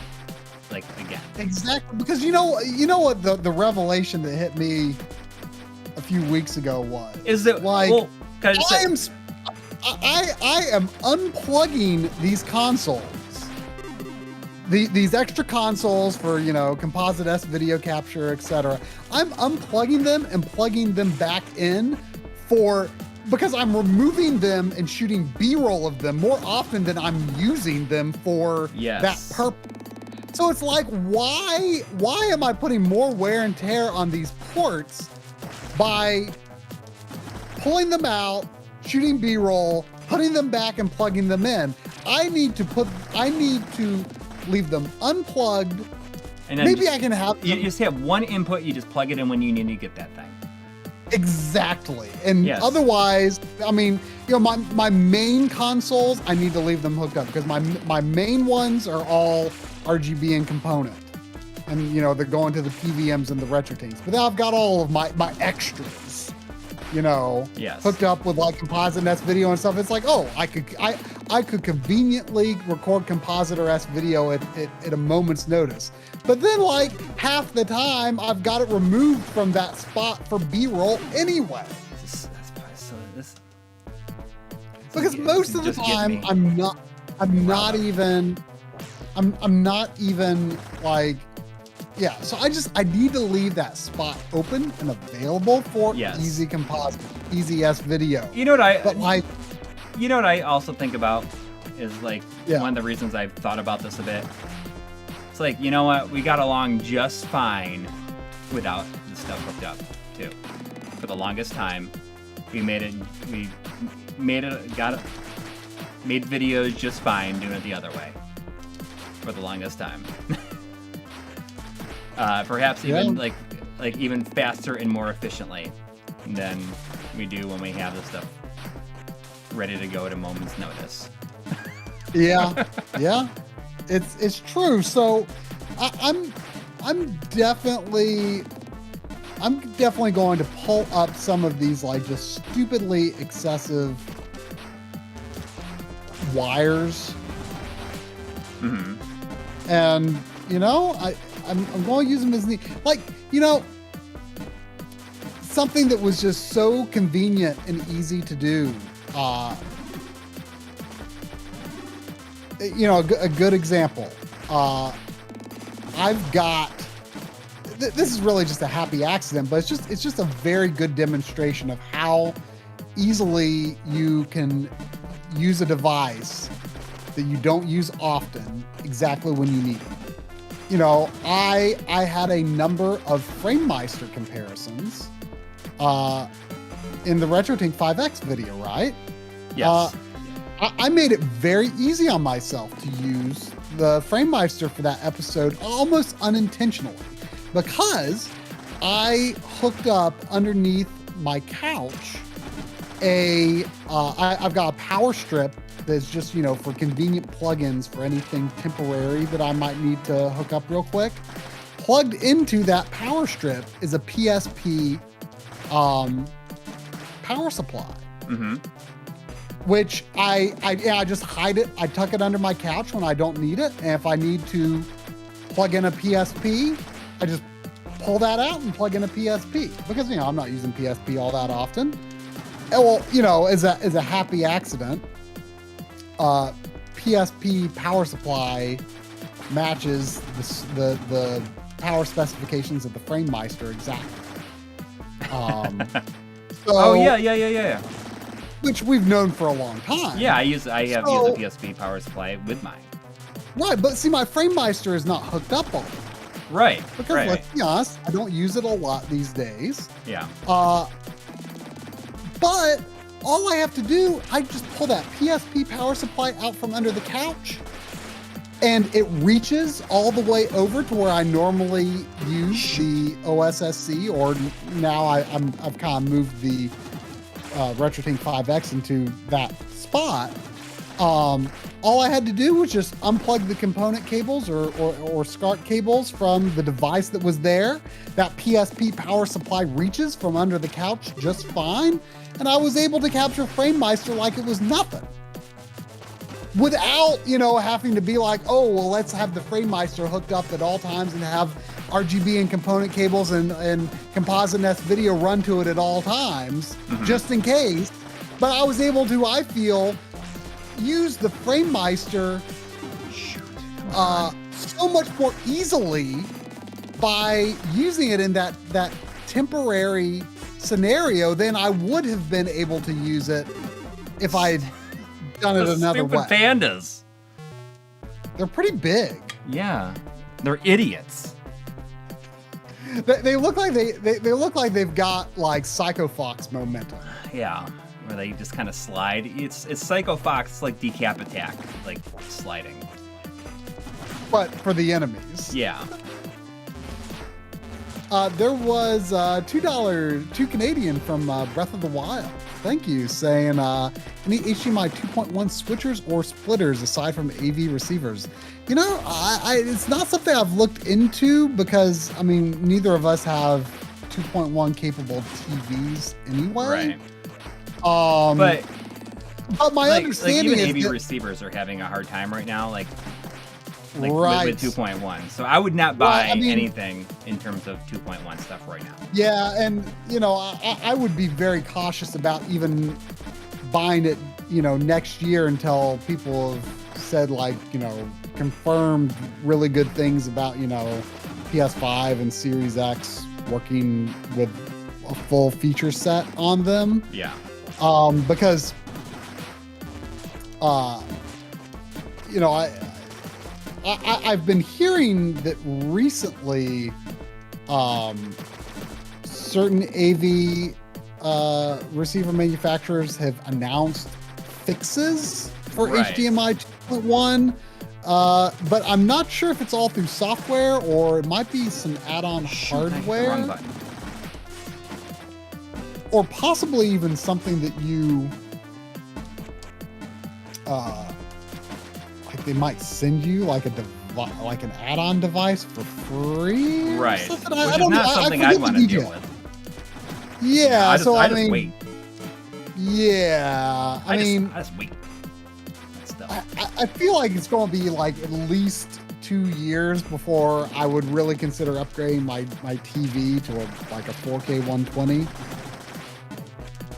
Like it's just not that big of a price. You know, I was just, you know, this probably makes me sound like such a peasant, but like, you know, I remember when we did the Series X launch day stream, and I was like, you know, I'm not sure if I have, because you know my TV can do 1080p 120, right? And so can yours, and you know, so I reduced the Xbox's output to 1080p and set it to 120 hertz, and I was just like, man, I don't know if it's working, because the only game I had that supported it at the time was Ori and the Will of the Wisps, which may not be the best game for demonstrating, but people in the chat were like, oh, you would notice immediately if it was running in 120 hertz. It would be very obvious. And, you know, now that there's like, you know, more games that run in 120, especially like backwards compatible stuff with the FPS boost. Like a week or so ago, I tried out Titanfall 2 with FPS boost. You know, it has a 120 hertz mode. But see, the thing is, a lot of games that have FPS boost that also have Xbox One X patches, sometimes those games have to go down to Xbox One S graphics settings in order to use FPS boost. And so I was looking at it, and like Titanfall 2 already runs at for 60 frames per second with its 1x enhancements. At least I'm pretty sure it has 1x. 1x. I'm pretty positive Titanfall 2 has 1x enhancements. But anyway, I was trying the 120 hertz mode on. You know, I've got a save file in like the second level of that game because you know, I haven't played through it yet. You keep telling me lately I really need to play through it. Get like sorry. Huh? No, it's just funny. How I was like, oh, I was doing pretty good, and then you just like went off the edge for some reason. Yeah. There was a $2 donation. You're getting better though. Yeah. You handle those pandas at the top of the Well, yeah, I'm just memorizing it, so I know that they're coming. So anyway, I was trying that 120 hertz mode in Titanfall 2, and it's just like I feel like I would not like. I can tell the difference between 30 and 60, absolutely. But I feel like I would not, like if I did not know that it was running in 120 hertz instead of 60, you wouldn't. You know, that little bit I was testing on Titanfall 2, like I don't think, I would have thought like, yeah, this is a really smooth game. But I would not, I don't think I would have thought like, man, something is really different about how smooth this is. Like if I hadn't been told it was 120 hertz, I don't think I would have noticed. I don't think I would have thought anything unusual about it. I think I would have just thought this is a really good 60 FPS. I don't think I would have, and maybe it's just the way my TV does it, because it's like, it's not, it's a slightly older model. Maybe it doesn't do 120 hertz as well as the newer ones. Like the main thing is that there is less there's less motion blur, you know, not like motion blur, you know, from, you know, game graphics settings, like like less pixel blur on the TV, right? Like it's just it's closer to the, you know, it's closer to the perfect motion of a CRT, which, you know, hey, they do it. It's with 60 frames per second, but the image looks sharper in motion, but not in such a way that, like, that's really the only thing that really grabs me about it. And like in a game that if Titanfall 2 is then reducing the resolution to, like, I don't know what the Xbox One S version runs at, probably like 900p or something. Like when I could be playing it in 4K with 1x graphics at 60 frames per second, like I'd do that. Now on the flip side, I also was testing out FPS. Dude, you are such a peasant. Such a peasant for thinking like 120 hertz is like not that crazy. It's just like, man, you know, and there's people like pushing PC to like 144 hertz. Oh, God, playing 144 hertz. It's just like, man, I told you about how I almost had a RTX like 3070 or something like that. It was like in my cart like twice at Best Buy, and then it's like first time it forces you to log into the Best Buy site, you know, obviously, as you do, and then it wouldn't log me in. It would just like kept on timing out because the site was getting pounded so hard. And then eventually it was just like removed from my cart because I could not log in. And then another time it was in the cart, and then it says, oh, but actually you got to get it at this place that's, you know, like over 250 miles away. So, and then it eventually just like I could no longer get it. What were you trying to get? An RTX 3070. Oh. I mean, I've casually been trying to get one. Not like super hardcore. Like, you know, it's just not. Because you want it for video editing, you don't even want it for gaming. Right, but I mean, I see that like the Newegg, like they do like a drawing every day for people that could buy it, and I do that. But I mean, if I miss it, it's like not the end of the world. Yeah. But you know, anyway. But I was going to say also, I was testing the FPS boost in Fallout 4, which, you know, again is a game that, you know, several of these 4K capable games that I own and still haven't actually properly played through. I've got like a save like an hour or so into the game because of that 4K TVs episode. Because I was just trying to capture as much 4K B-roll as I could. Right. G-roll. As we like to call it. So I've got saves a ways into it, and so I was testing out Fallout 4, and I was like, well, when I sat down to finally actually play this, like I was like, the 60 FPS and FPS boost is pretty nice, and I was testing it back and forth with the non-FPS boosted mode. Like it looked like shadow drawing quality was like the same distance in both modes, because that one does go back to Xbox One S quality. If you're using FPS boost, but like it's the image quality I thought still looked pretty good, even though it was no longer 4K. And like otherwise, like you know, the shadow quality and stuff looked the same. So I was like, even if it's not 4K, you know, I think I might go with FPS boost for this one. But like for Titanfall 2, it's like, shoot, it's like that 120 is not doing anything for me over the 60, so I may as well play it in 4K. See, I feel like I got a good rhythm of like how to get this guy, but it's just the setup that takes a while. So I wonder if you should save your big shuriken for I do. Oh. I mean, that's like I always do. But if I make it through that part without dying, then then I can do it. So I say all that to long-windedly answer Breath of the Wild's question of, HDMI 2.1 is a huge priority for me right now, so I haven't really looked into it. But like once it seems like things are really stable with, HDMI 2.1 features on TVs and on receivers and also on like the PlayStation 5, like I feel like I would be a lot more interested if like,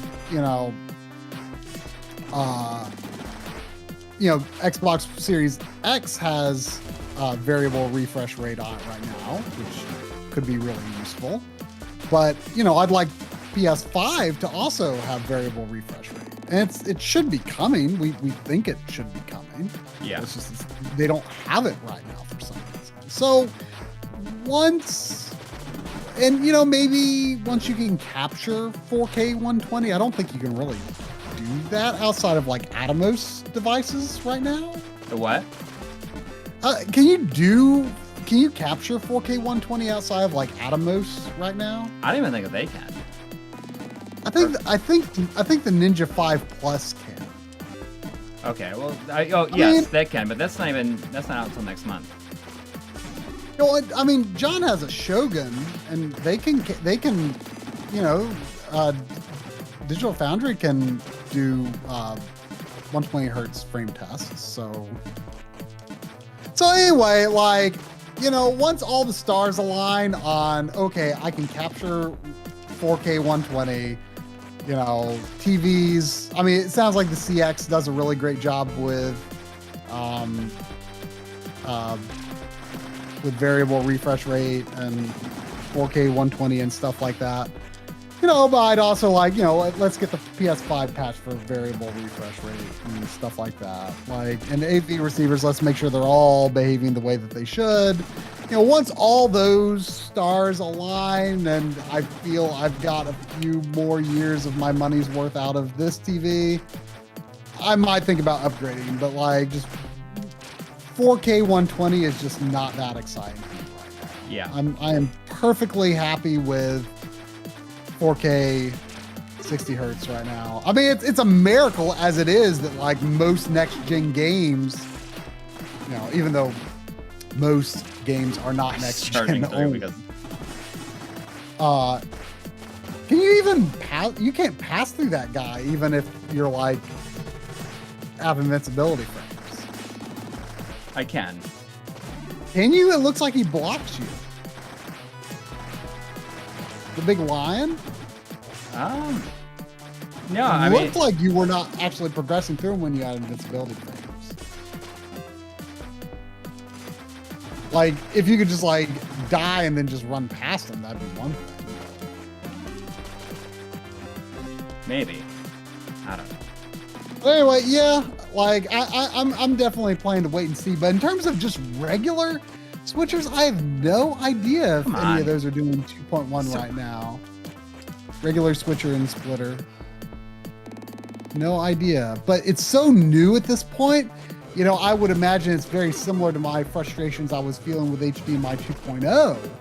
And I was just having such a hard time getting separate switchers and splitters to play nice together. And that's why I just gave up and did the AV receiver. But I wouldn't be surprised if... How do you even do that? You've got to jump over the second one. You just got to keep running and jump over the second one. It looked like it looked like if you didn't pause in the middle and just jumped over the second one, it looked like the timing would have been perfect. Okay.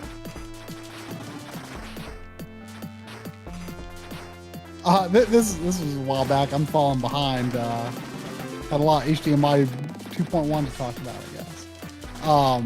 There was $2 from Gaming Blows. Thank you, saying, Coury, do you like this game or is this work? I do like it. I'm just... If I was just playing on my own, I might have thrown my hands up, at least for the day, on this part. But the thing I like about it, though, is that since that you get this this is a game that you could probably just like never stop moving and you'd feel awesome. Yes. If you knew your way through it, like I think it would be super Yeah, I mean, this fun. is normal mode. I wonder what insane is like. Yeah, it feels though like a game that like would be really fun to master. Yeah. They make stupid mistakes like that.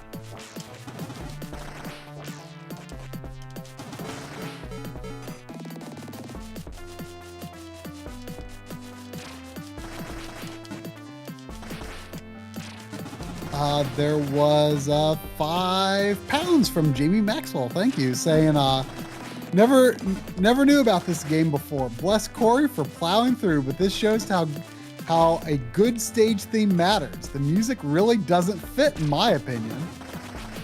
The first couple levels had really good music, and not that this is bad. This is certainly pretty good.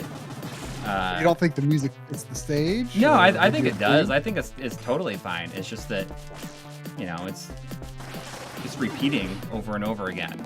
It's very simple to be expecting to hear it for this long. See, I wonder how I do this in a more effective way. There's a lot of things on screen during that second line. Yes.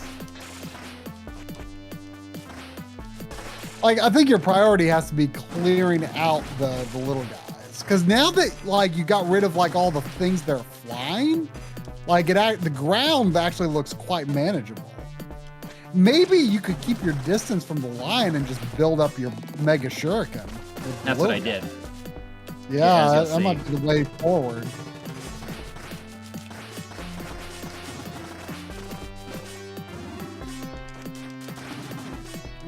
Might be the way forward. There was $5 from Joshua Helmke saying, I think the trick to this last level is to get up to the kendo lines without ever getting hit or losing power, or using your giant shuriken, or just building up your shuriken again. Thanks. Is that what those are, the kendo lions? You think those big guys are the kendo lions?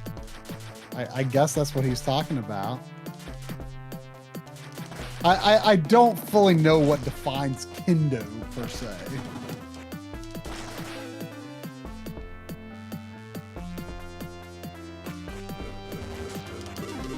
I mean, Is kendo the way of the lion? I don't know.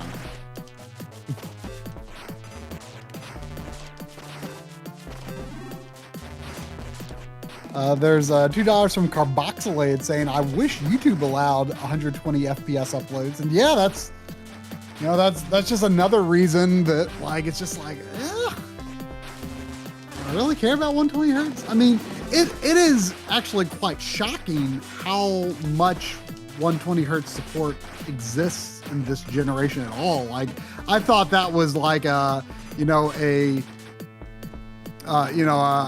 bragging point for the PS5 and Xbox Series X box that was actually not going to be practically used. Like, it kind of makes me think of how, on the PS3, it was such a big deal that the Pixel Junk games were 1080p 60 frames per second, you know?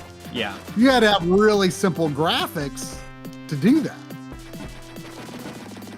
on those systems. And I kind of very much imagine it being the same kind of thing. Like, oh, we're going to get some like 120 FPS indie games, but like we're not. But then, you've got stuff like, there's several. Am I thinking wrong that there's like even like Yakuza 0 or not 0? Yakuza Like a Dragon does it have a 120 hertz mode? Not that I can imagine it making much difference in a game like that if it did, but I mean, there's like, I think there's some racing games. There's Devil May Cry. So there's like, even though like a lot of them are ports or backwards compatible versions of last gen games, like still having like that, last gen fidelity of graphics with 120 hertz is see, yeah, it doesn't look like you can pass through them even with your invincibility frame, so you gotta beat them. But yeah, so I mean, you know, especially with the backwards compatibility on Xbox One, 120 hertz, pretty neat in theory, but like just until there's like more practical need for 120 hertz, I don't feel like investing on it.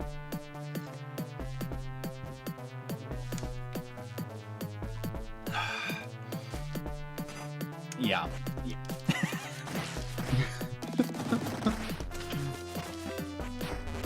You've got this. I feel like I'm gonna need a cigarette after this game. You haven't had one of those in like what, 10 years? Longer than that. Like 13 years.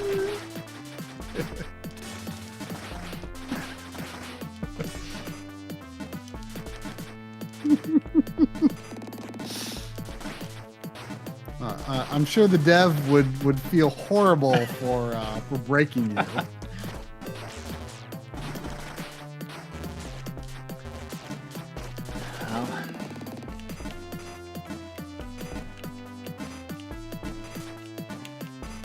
here we go. I wish I could switch the shoulder buttons. That happens. Like I could just do that in the Switch menu, but now I've spent too long with it this way that yeah, absolutely. I can't. Well, you know, it's just like it reminds me of how I really wished I had started the new God of War game. I really wished I had started it with classic controls, which puts strong attack on triangle and regular attack on square instead of on shoulder buttons, and then it put your son's commands on the shoulder buttons instead, because your son's commands are on like the face buttons, which I always thought, like, I was immediately thinking like this, like he uses an arrow, like it just feels better to fire an arrow with the shoulder buttons. And like I just like shoulder button attacks works great for like Dark Souls and other games. I'm fine with shoulder button attacks. It's become pretty common. I mean, shooters obviously, but like even melee attacks, like, you know, the Souls-like games, it's standard in those pretty much. But I was just like, man, this feels backwards to me. But then like halfway through the game, I discovered, oh, there's a classic mode where it does put your Kratos' attacks on square and triangle, and it puts Atreus. Is it a lot better?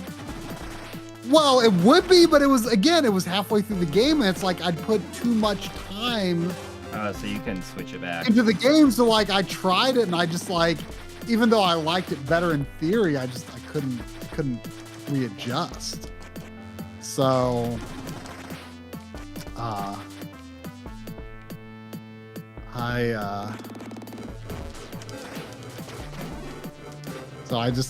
kept on with it, but like I'm totally going to do that with the sequel from the beginning, you know? Okay, so you think I'm gonna just run and then jump over the second one? I think you're going, the time, from what I saw, it looked like the timing was going to be perfect. Almost, but whatever. You have to hesitate like a moment. Oh, yeah, pretty close. Well, this has got to be look at the moon. You've got to be getting close. Like, that's got to be the backdrop of the final battle. Oh, you're there. Oh, jeez. Oh, meet out that Tanuki justice.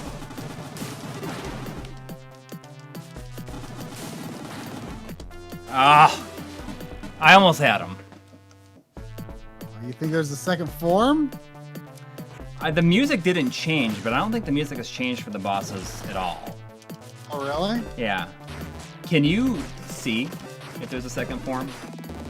you just gotta know. My my heart is like beating out of my chest during that. I mean, the whole thing.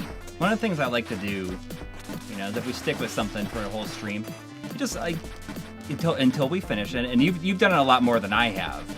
But you know, it's a nice way to show people that, you know, this, if you just keep on trying. You don't have to be a super player to beat a tough game.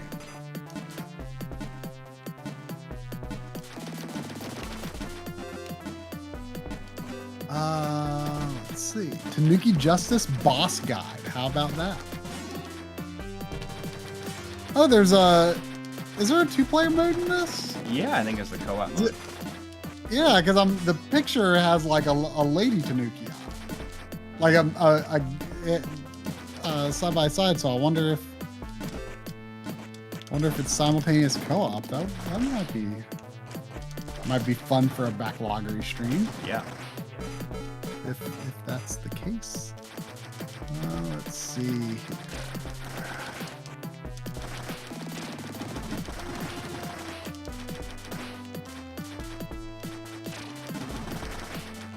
It does look like there's a second form. Great. I mean, I think you know how to get through every situation. Yes. You just have to apply it. So essentially, though, I bet you need to make it to that last boss without dying. The idea is probably to make it to that last boss without dying. Which, you know, I think you can do it. I mean, I'm sure you can do it even if you don't make it without dying, but I think you need to be really patient on these lines.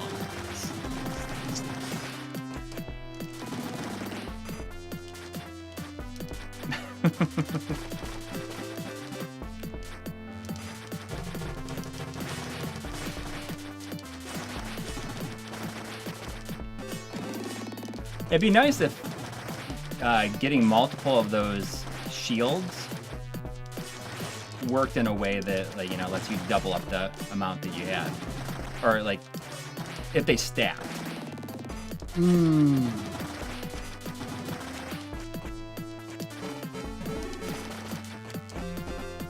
Zane's dad said I need to watch that Mario 3 stream. See, you know, you've got to you've got to beat this stream so that you can be like Tanuki Justice, easier to finish than Mario 3. Said by one person in the history of it.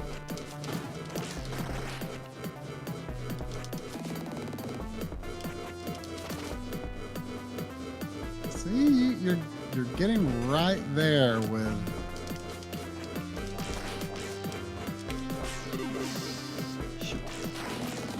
decent lives. Yeah.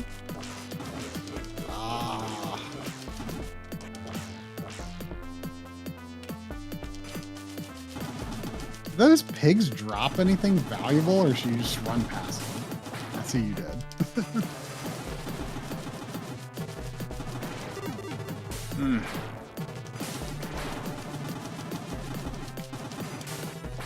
Oh man. This is insane.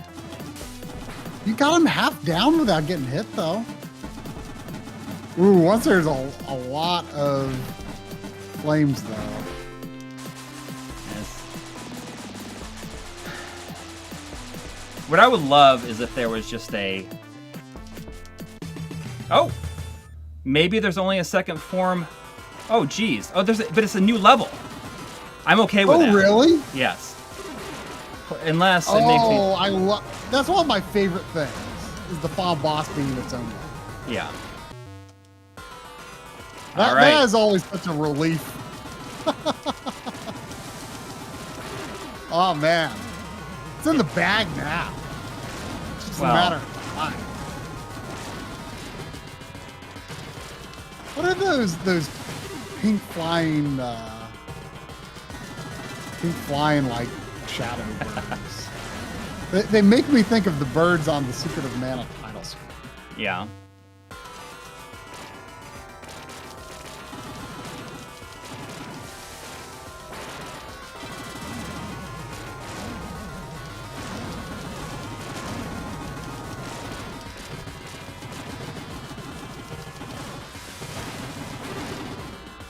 I mean, this is not that hard.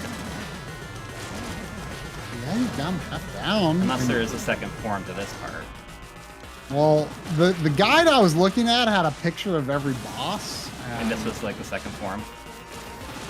Well, this was the last picture in the article. So Did I do it? I'm guessing there's nothing after it.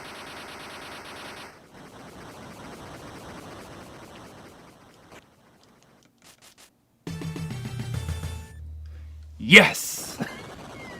Boom! Whew. Oh, nothing like a castle crumbling while watching Twitch.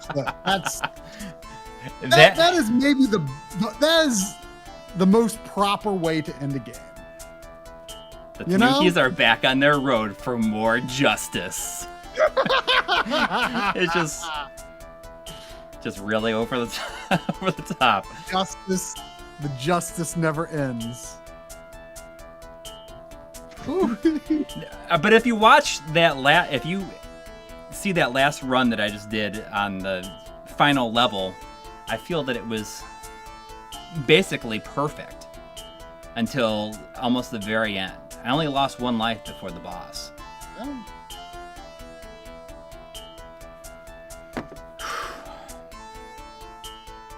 Good job. Good job. It's gonna show me how many times I died or continued. Ooh, I'm the top Tanuki.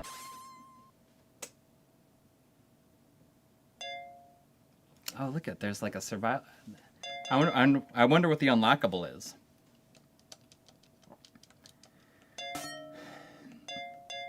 I finished the game in normal difficulty, finished the game in hard difficulty. Oh, finish the game in hard difficulty with no continue, 1 player only. Insane difficulty with no continue. This is insane. Finish hard mode in less than 12 minutes and 30 seconds. All game scores Well, accumulated. that's that run straight through. I mean, I love the idea of a game. I love that idea that like you could just never stop running, and like that the enemy placement and attacks and stuff are designed for that. But it's actually it's hard to visualize how you would do it. But once you get it, you get it, and it's awesome. And there's also $5 from Rad Rangers saying, "Way to go, Coury." This is kill 32 enemies or less in normal mode with no continue. Wow. Make a 100% hit ratio in insane mode with no continue. See, you know what I would be neat is if like a developer came up with these challenges like before even designing the levels, and like specifically designed the levels so that it would actually be really easy to do them, but difficult to figure out how to pull it off. You know? Yeah. But the only person that can probably do any of these is the developer. Maybe. All right. Well, what's your review? I mean, I think it's really good. Oh, look, I can change. Yeah. I can change my controls in the game. I'm looking forward to doing this co-op. I think this would be a lot of fun co-op. I wonder what next is. Did I not do something? If I press a button, maybe like next. Did you have like multiple abilities or something? You know, just for the heck of it, I'm just gonna see what insane mode is like. I mean, the first few levels didn't seem to give you a lot of trouble.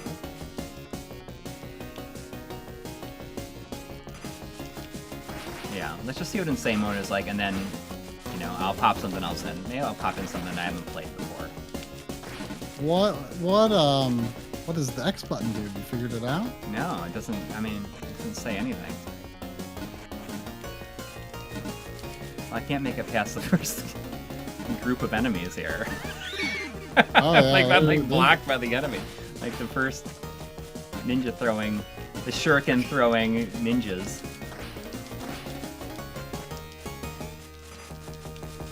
I don't know why. Insane makes me think of. I'm sure there's plenty of games that have Insane as the hardest difficulty mode, but of all things, the one that springs to mind is Kirby Star Stacker.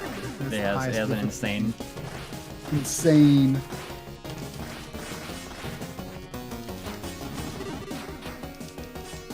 One of my friends was like super good at Insane mode in that game. I don't even remember if he had it or if he just got really good at it playing my copy. Alright. Nope. Alright. I'll pick something else out to play. Alright? Yeah, go for it. Oh, Mass Effect has insanity mode? That sounds kind of familiar. I think I just played all those games on normal difficulty.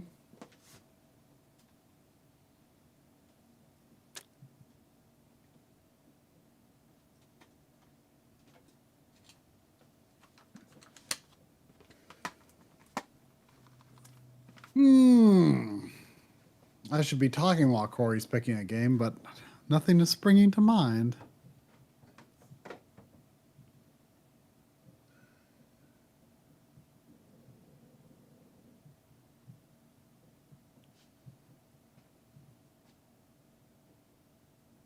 Artist mode in Diablo 2 deletes your save if you die. I mean, isn't that kind of common these days?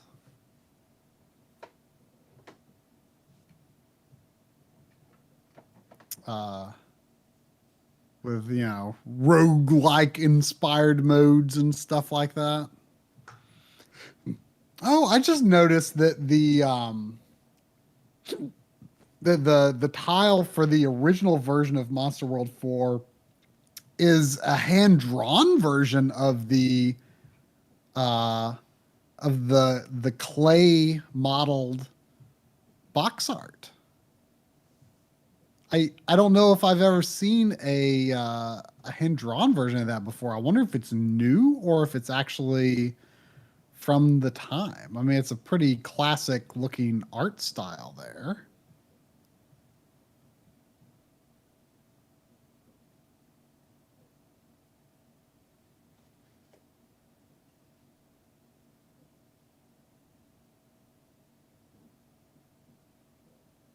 The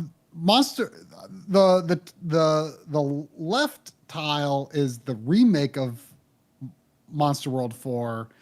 The one on the right is an emulated version of Monster World 4 that, according to Coury, has some good scaling modes and interpolation settings, and even uses the terms DAR and PAR for display aspect ratio and pixel aspect ratio, which I'm sure makes Firebrand X extremely happy.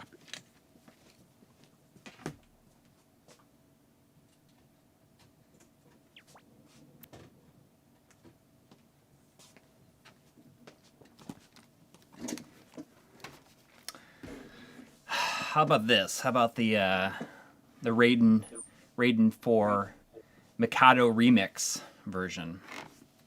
Sure, let's go for it. I don't know anything about this. Raiden's not related to Lightning Force, is it? No. Or Thunder Force? No, it's a vertical shooter. Oh, okay. But I wanted to get it because it's the MIKADO remix, and that's where we shot a bunch of B-roll. Oh, so this is actually a version of the game that was exclusive to MIKADO? Yeah. Really? That's cool. It's right there on the title screen. Yes, I do believe you can play Monster World 4 with a square pixel aspect ratio if you were so inclined. Oh, yeah, yeah. I mean, I could... You should. I mean, while you were getting the game, I was telling them about how it looked like it had really robust scaling and interpolation options. Yeah. Should I play Overkill mode, Additional mode, Score Attack mode, or Arcade mode? Arcade mode that recreates the arcade experience with 2 difficulties, Light and Original. Well, you know, I don't know Overkill's if you're at the top, so I'm gonna do Overkill mode since it's a new. It says new mode play with 2 missions and new score system. All right. See it. Like you can be like, you can choose the ship you control in the game. You can choose this like fairy. She must be like a. It's weird that they call it a character and there's only one that actually looks like a character. Yeah. But you gotta see what the fairy looks like. Yeah, but I'm gonna use. I really like the look of the Raiden ship. No, I have no idea how they make that fairy even work. All right. But Assyria says it's an amazing OST. You want the plasma laser or the proton laser? Because there's the plasma laser and the proton laser. You know, it's.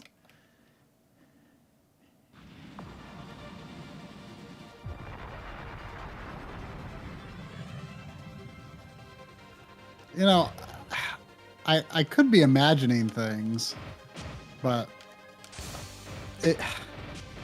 for a second there in the menu, I thought it said SR and SL instead of ZR and ZL, but I'd have to see again. But that would be weird. Now that you say that, that sounds familiar. If that's true, I'm shocked that got past Nintendo.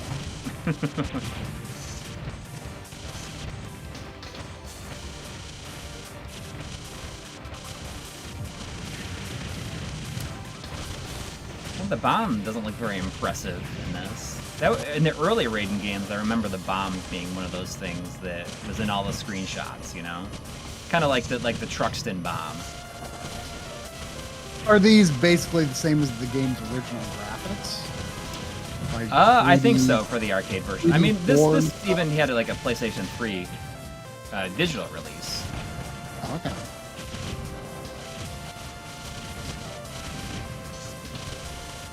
I mean, does it have like other? Let's see what the display modes there are. There's I thought that was 5 reals from Zenith VM, but it says morning again, which I would not expect it to be morning in Brazil right now. But so maybe that is from somewhere else.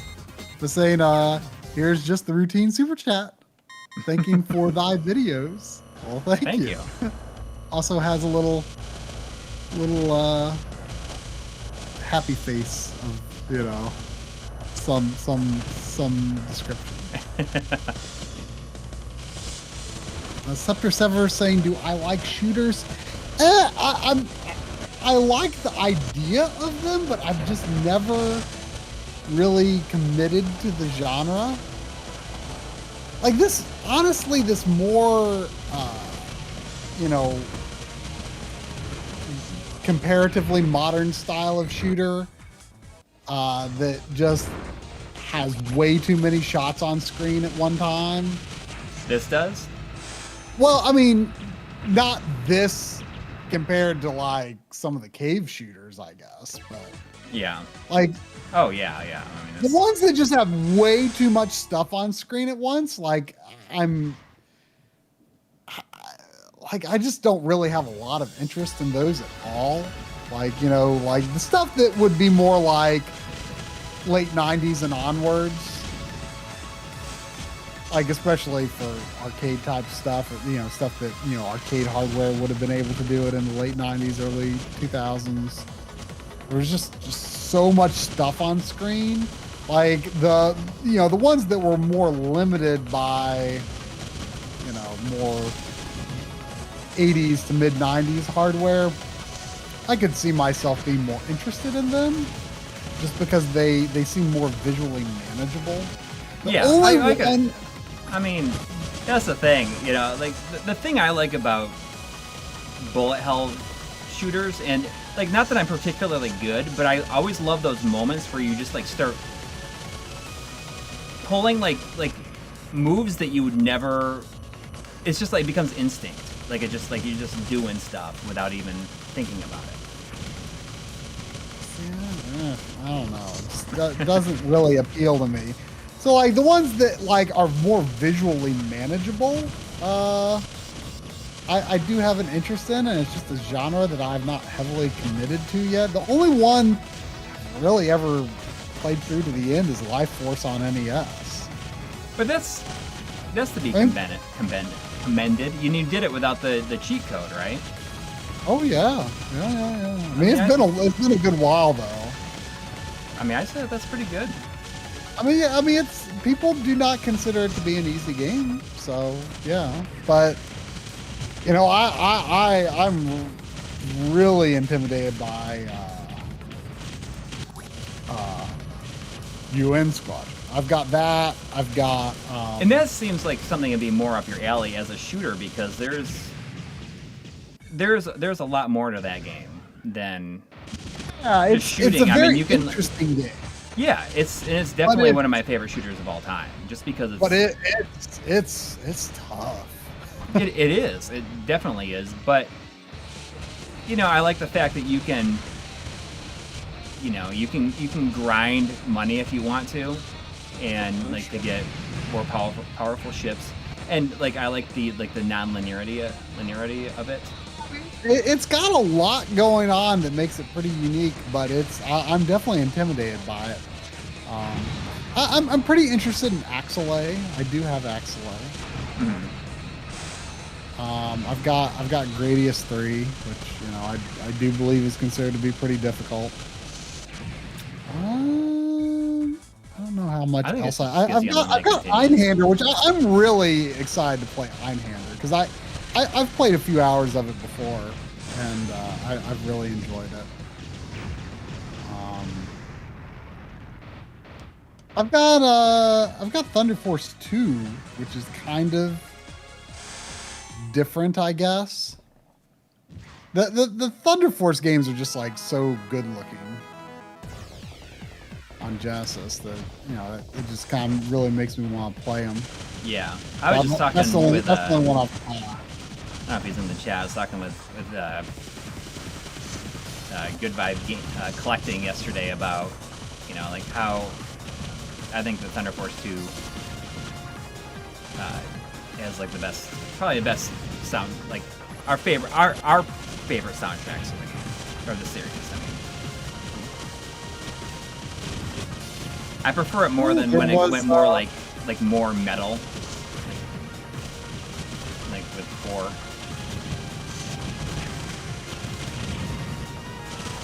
There was $10 from Luca. Oh, thank you. I saw. I can't remember what the comment was, but I commented on some comment they made early in the stream, saying I've never donated before, but I watch every week, so here you go. Well, thank you. You know, there was appreciate you watching every week. A Twitter DM from somebody talking about how, you know, just like over the last year, like with how difficult things have been, like this has been like a big thing for them to enjoy and to feel like they were kind of like just hanging out with friends by watching this stream. It's like made me feel really good. I mean, I feel like that's the kind of feeling that we like to give in our live streams, where it's just, you know, Yeah, well, and it seems that we've just gotten really lucky too with having, I think a lot of people just like to come every week because there's, this chat room of like-minded people, just, to talk about nerdy stuff, Yeah. for a few hours every week, And Exactly. It's just, it's really nice that we've just, been fortunate enough to have a good community spring up around this stream. And there was also, without a comment, but there was, I believe, 7 Hong Kong dollars from Slaw Test 04 or 01. Thank you. Slaw test, as in like coleslaw test. I mean, it's spelled not like coleslaw. Oh, okay. But that was the best way I could come up with to say it. Thank you.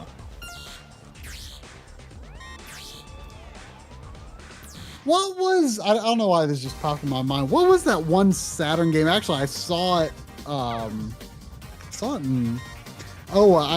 it, I think, in the video that you did for a upcoming collaboration that I don't know if we Wait, what? talked about or not. For a collaboration video that we've been working on.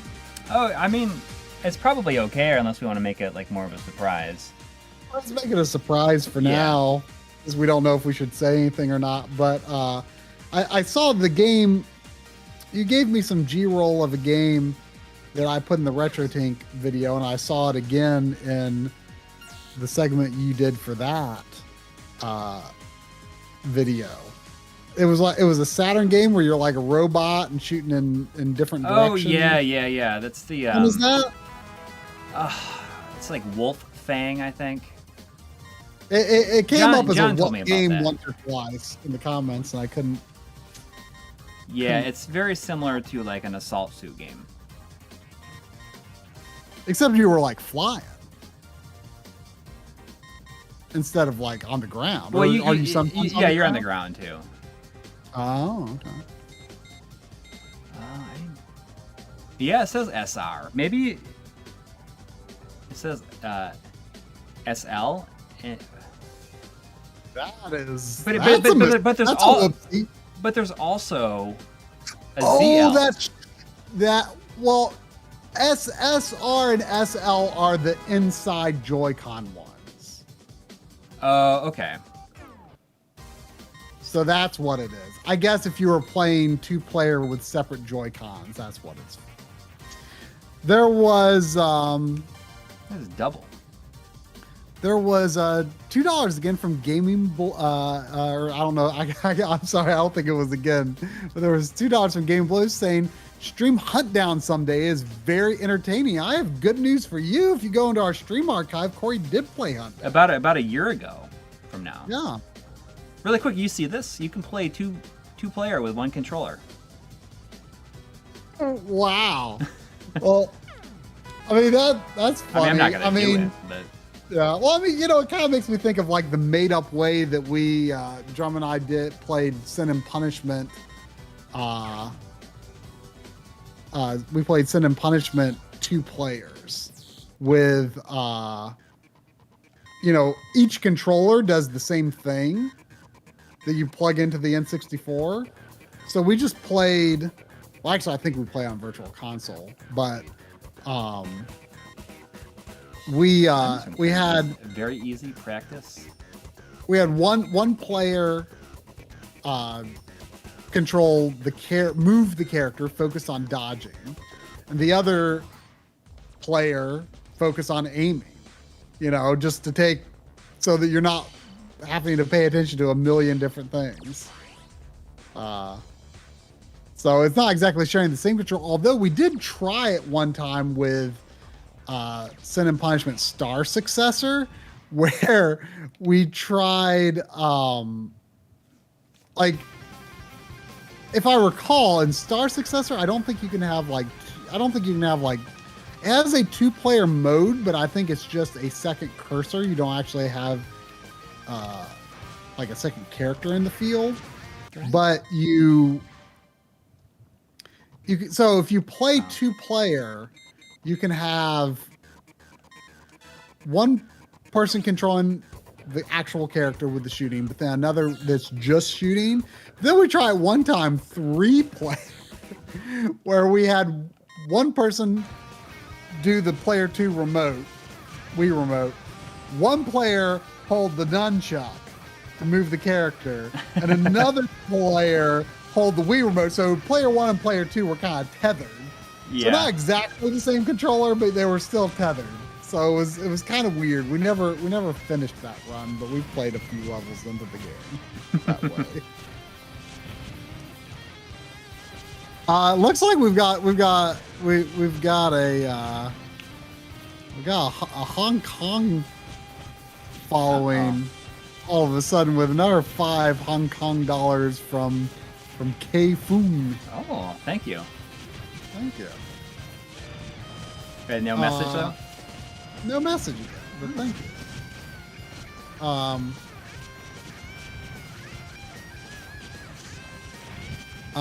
you. Here's 10 reals from Zenith VM, saying on Brazilian reals, it is Brazilian real indeed. Nevertheless, my work routine is out of sync with the day-night cycle. All that said, quite attentive of the noticing the time zone disparity. Well, I mean, you know,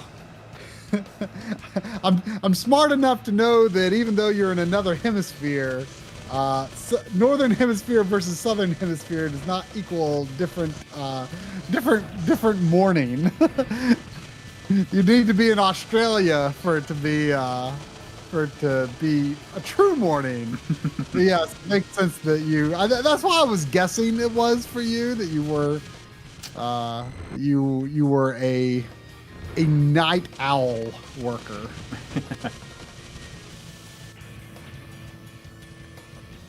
I am pretty poor at this game. Yeah. Let me check the Streamlabs. I'm not seeing any Streamlabs. If I look at Streamlabs, the second stage music is amazing. Yeah, Streamlabs, I guess.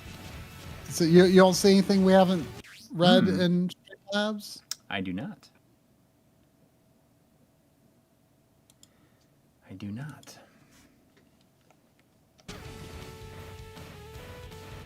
Yeah, the music on the second level is pretty good.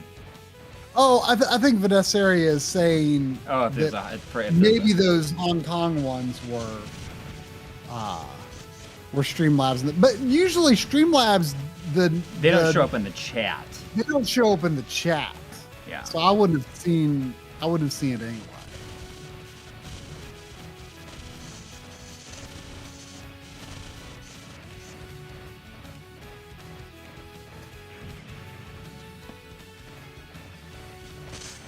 I don't know what the unlockable is in this.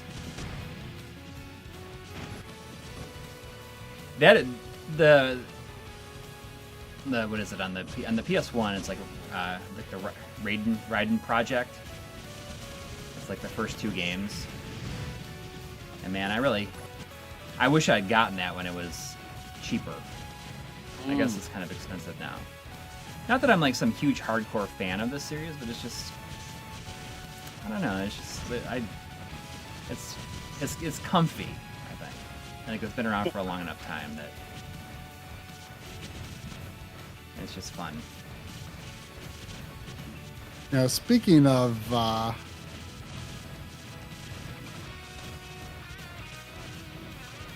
Vanessa is saying message didn't go through last week. Oh, I remember that there was a message. Yeah. There was no message last week. Through Streamlabs. Right. But yeah, those don't... The ones where we have... ones where we're seeing them through Super Chat on YouTube itself seem fine.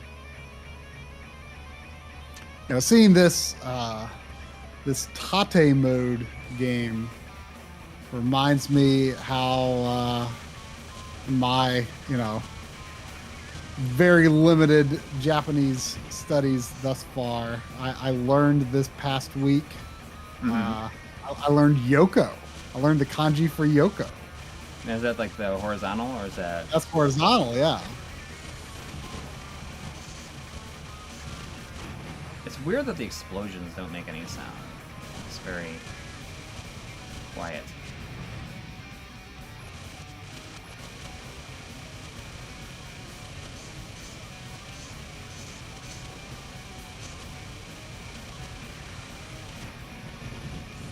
And I'm kind of surprised that they don't have any gadgets on the side, because Raiden 5 has a ton of like gadgets on the side. This isn't an M2 one though, is it? No, but I mean, I Raiden thought 5. gadgets were M2's gimmick.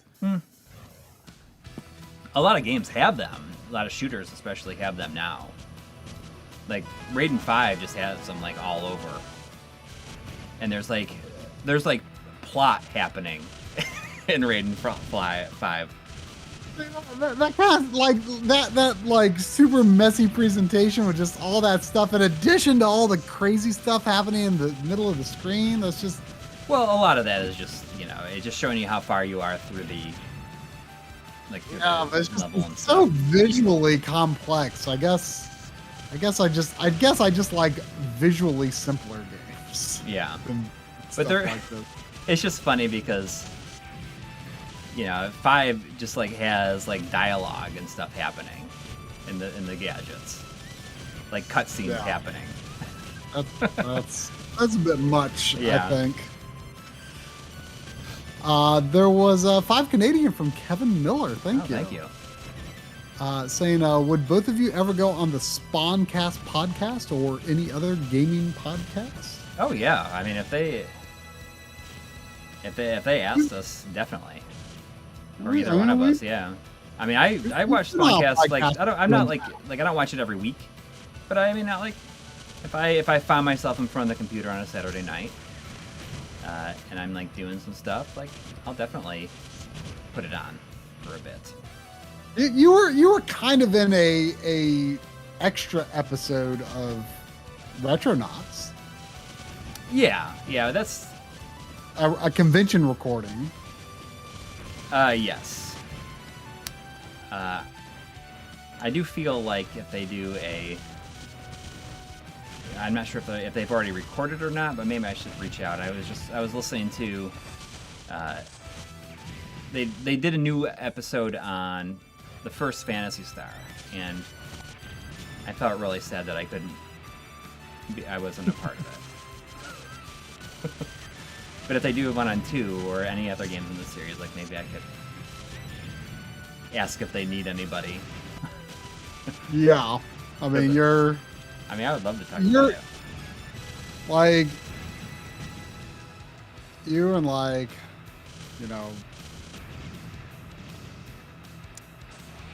Johnny are like the internet's foremost I wouldn't say Phantasy Star fans. like we're probably the most like public, I guess, in terms of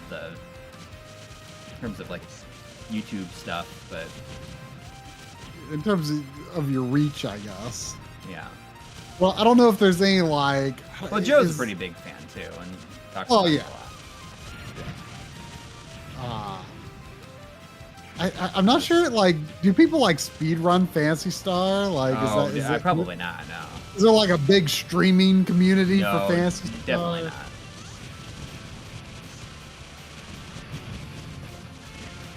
Definitely not.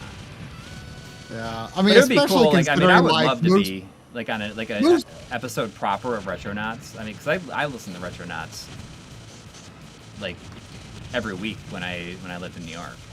I mean, I've said this a whole bunch, but that was a bit like that show was a big inspiration for like starting the channel. Like that, and I always say that it was Retronauts and This American Life that like and WTF with Marc Maron, which are the 3 podcasts I listened to like religiously when I lived in New York. I wanted to do something similar like on our channel, and I think that's like where a lot of the early desires to do documentary stuff came from. Was from those in particular. I mean, I say that pretty often. Shadow Mask saying, "We'll get you on with a Twitter campaign. Let's go, folks." And I wouldn't do that because we know Jeremy reasonably well. Like yeah. I could message him and ask him. I don't think people need to annoy him to. Yeah. I mean, if I had known that they were doing a Phantasy Star 1, just this bug flying around. It's not a cicada. It was like what is it, like a crane fly or whatever? Oh, those things. I see Christopher musing that I like how I always show up after they changed games. That of the thumbnail game is vastly different than I expected. No, Coury did beat Tanuki Justice, which well, it was a challenge, but he got it done. Yeah. He got it done. There it is again. How are the cicadas going? You know, it has not been that bad. I saw you took like a close-up picture of one with your son in the background, so like you apparently are not so afraid of them. I mean, I haven't run into any like really huge ones yet. I kind of find I like the sound that they make. You know what it sounds like? Oh sure, it sounds like Summer in Persona 4. Exactly. And I had no idea that that's what it was going to be like. I'm like, oh my god, this is like what Summer sounds like in like animes and stuff. Exactly what I like. Oops, what I thought to myself when I first heard it. And I mean, they're just like kind of hanging out, like I mean, walking around to the park and stuff. I just saw them like they're just like in the grass and stuff. And my wife got the kids this like this vacuum gun for bugs, which is actually pretty cool. I gotta say, it's like a gun, and you flip it open. You flip the tip of it open, and you can suck it in like a bug into it, right? And then you can like turn this little dial, and it makes this magnifying glass, like turn into there, and then you can take the tip of the gun off and look at the bug with a magnifying glass. It's kind of awesome.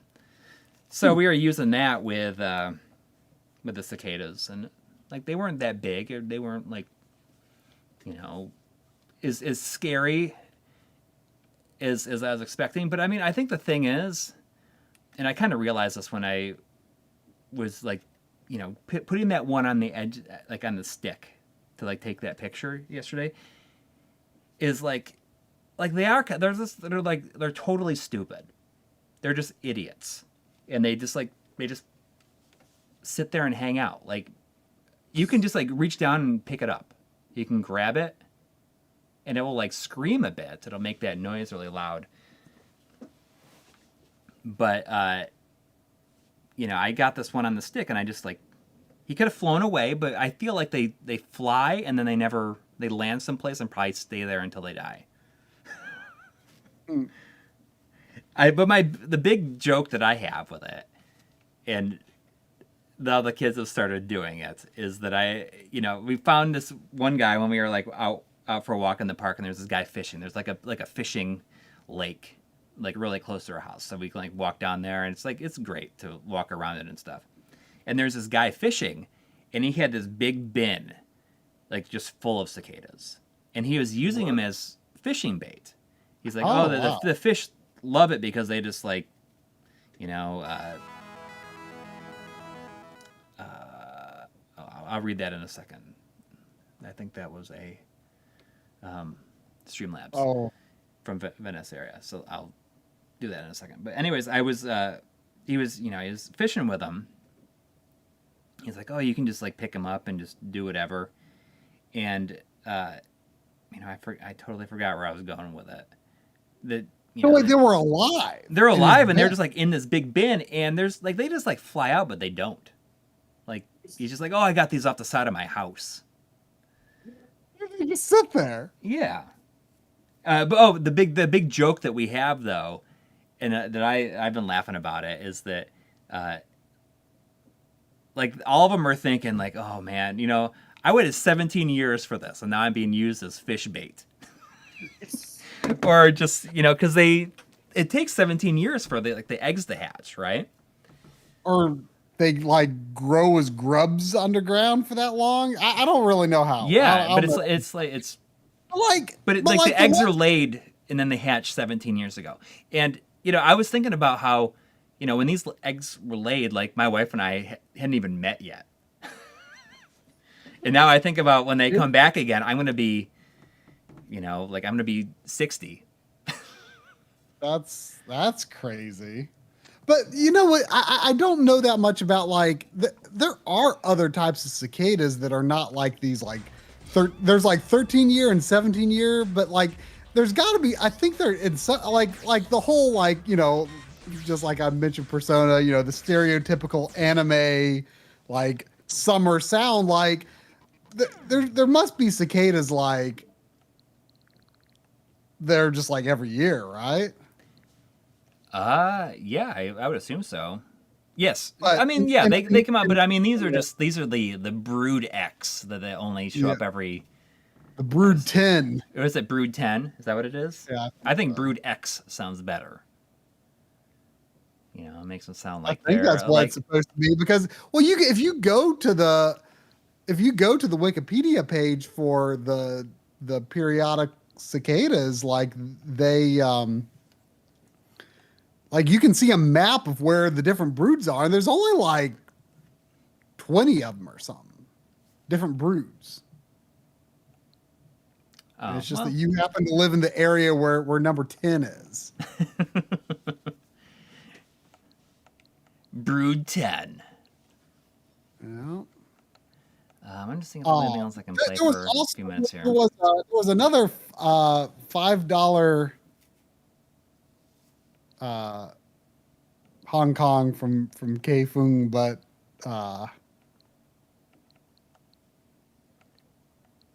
also no message. We got to do the Shantae thing. We were thinking a long time ago. Although I guess he did that the how we were gonna stream the Switch version of Shantae and see if Modern Vintage Gamer wanted to be on the stream with us. Oh yeah. But I mean, he did that stream with audio, or not the stream, but like a podcast or just a video where him and John and Audie talked to him, kind of an interview type thing. But we should see if he wants to do that, even though it'd probably be a lot of the same info is in that stream, but it'd still be fun. You should read the Vanessaria. Oh yes, thank you. Saying $3 from Vanessaria, saying testing the Streamlabs messaging. You two are the best. Well, thank you. And that did, for the record, appear. Yes. Appeared on the stream. I did see the message. Almost sneezed. Still think I need to. Is there anything else that I should? Do you want me to just show the Monster World 4 emulated version just so you can see what it has? Sure, why not? Or should I? Okay. I mean, I only got a few minutes anyways. Oh, I see you have got that Wallachia game, or however you say it, on your Switch there. Which I think I saw there was someone was doing a physical of that, but I couldn't tell from the trailer if it looked all that good or not. Ooh, Coury. What's that? Coury, what? Coury moved the game card without closing the game. Tisk tisk. I was saying, I see you've got that Wallachia game on your Switch. Is it any good? Someone was doing a physical copy of it, but I forget who. What is it? Wallachia? Wallachia. Oh yeah. I got that at the same time as I got Tanuki Justice because Video Games New York was doing both. Oh, okay. I saw someone else was doing a physical, but I looked at a trailer and I wasn't sure what I thought of it. So this is what the game looks like all the time. Not really. Okay. Now, something to point out the uh the title screen for this game is 320 pixels wide. Right. Exactly. But if you, But you know, the gameplay is 256. So right. how do they handle that? Well, it does it both correctly. Watch. So this is the pixel perfect mode. So it's display perfect with the scaling set to razor. So that's non-interpolated. But then you get to the game and look at that. So it's 256 in game. But this title screen is 320. Right, but your picture looks pretty skinny to me here. Right. But that's because I mean that's the I mean this is the title screen is 320, right? And then the game is 256. Right. But I mean this is just the the game is right.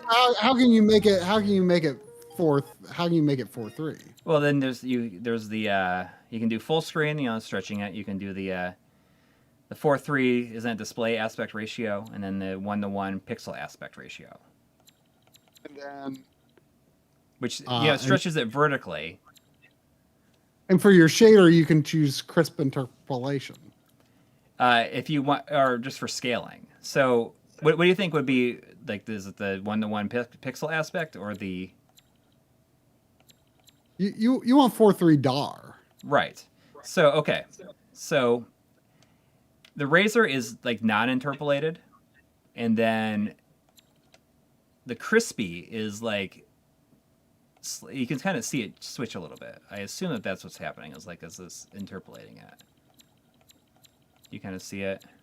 Yeah. Oh, are you changing that with like a hotkey? Yeah, you can go left and right and do it like this, but if you just go to full screen preview, you can swap back and forth. So that's kind of useful. So you can see that. And then there's also a soft, and it's like really hard to tell. I just think that that's interpolated like slightly more. I mean, I assume that that's what it is. I mean, it's going like that's. It's just smooth on the edges,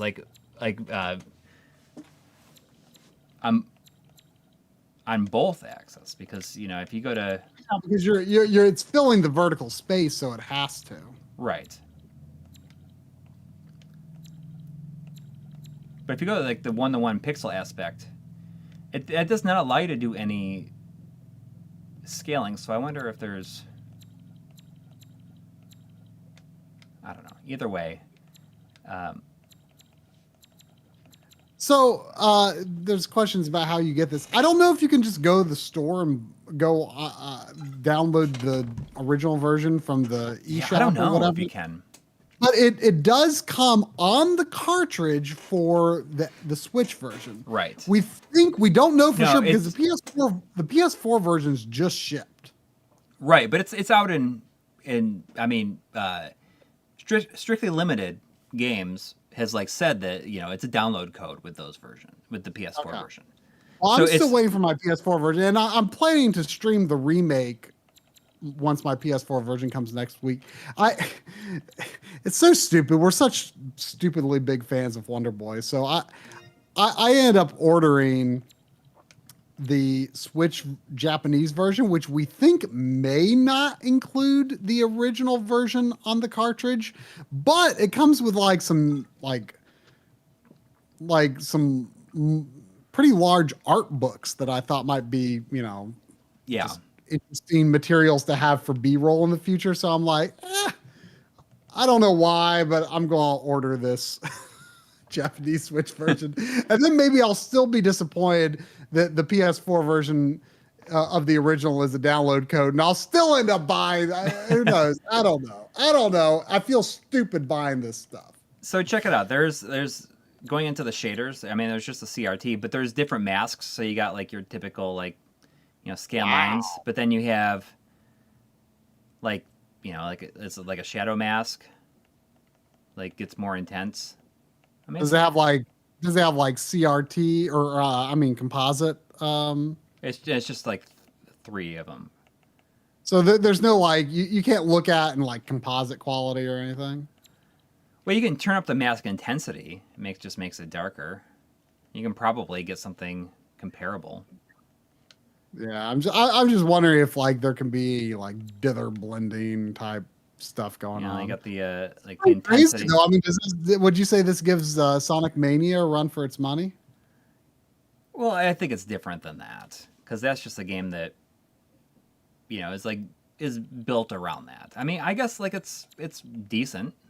I mean, I think the options. Sonic Mania doesn't have like any of this like typical emulation type things. So you can so you can the curve looks pretty good. Yeah, you can turn down the. What's cool about the curve is it has,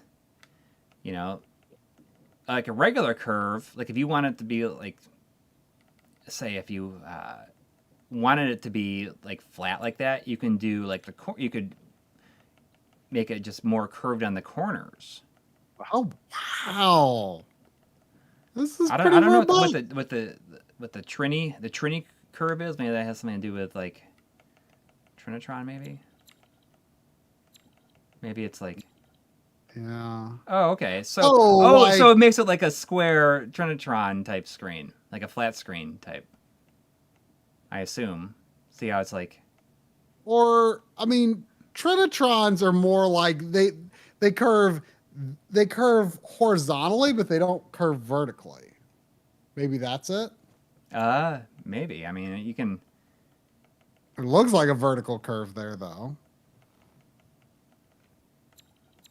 So and you can like combine the different curves. Yeah. That's silly but cool. Yeah, and you can up and. I mean, if you lower the sharpness, turn the scan line intensity way. You could just make it real stupid. Then you can even affect like the gamma, if you wanted to. Wow, you really threw it out of whack there. Yeah, I'm just screwing around now. That's fun though. That's nice. I mean it is surprisingly fully featured. I was. It's awesome. I mean, like this alone is like really making me like I need to get that American Switch version now. Well, wait and see if it's on the Japanese version. I'll be curious though. Yeah, I mean, I was just like, you know what? Like, let's find out. Why not? I mean, I say in the script for the video that I'm doing on, on the remake and this version that for the longest time I was ready to just, like I can take the Genesis Mini as a kind of consolation version of having like a physical version of the English translation of this. But once I saw this was going to be on the cartridge, I was like, oh, I'll want to buy that. So I ended up buying the PS4 version and this version because I wanted this version with, with the game on the cartridge, or the original game on the cartridge, and then the PS4 version is undoubtedly going to run better because the remake, it probably runs at like 30 to sub 30 at times. I really feel like the backgrounds move at a different speed than the character animation, but I think that might just be me. But I feel like at the very least, if it doesn't run, if the remake doesn't run amazing on the PS4, then it'll probably run really good on the PS5. Another thing that I really like about this having the Monster World 4 original on is that the Switch dashboard has like a hand-drawn version of the box art. Which I don't know if that... Oh, yeah. I don't know if that's like from back in the day or if it's if that's new art. Yeah, I feel like it's new art. But it's pretty awesome. I love it.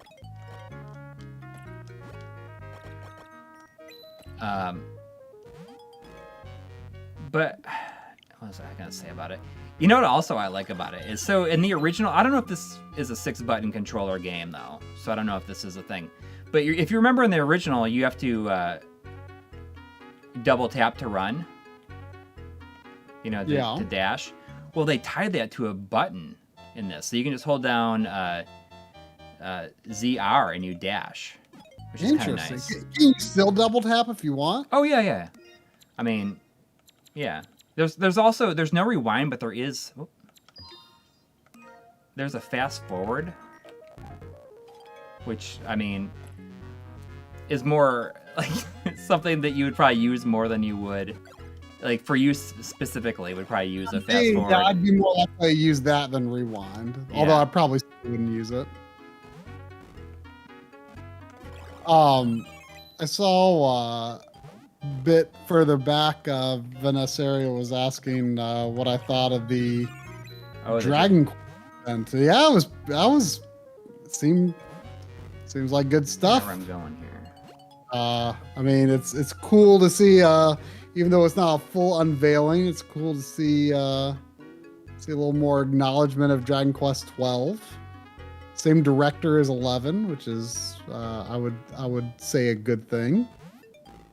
And some people seem to be a little worried about like, saying like, oh, we're going to mix up like the menus or something. He said menus aren't going away though, so like I'm thinking that they're just going to like, they're just going to change up how the menus are presented, like, modernize them a little bit. Maybe they'll do like a Mario RPG style, like, hit a face Are you button talking about 12?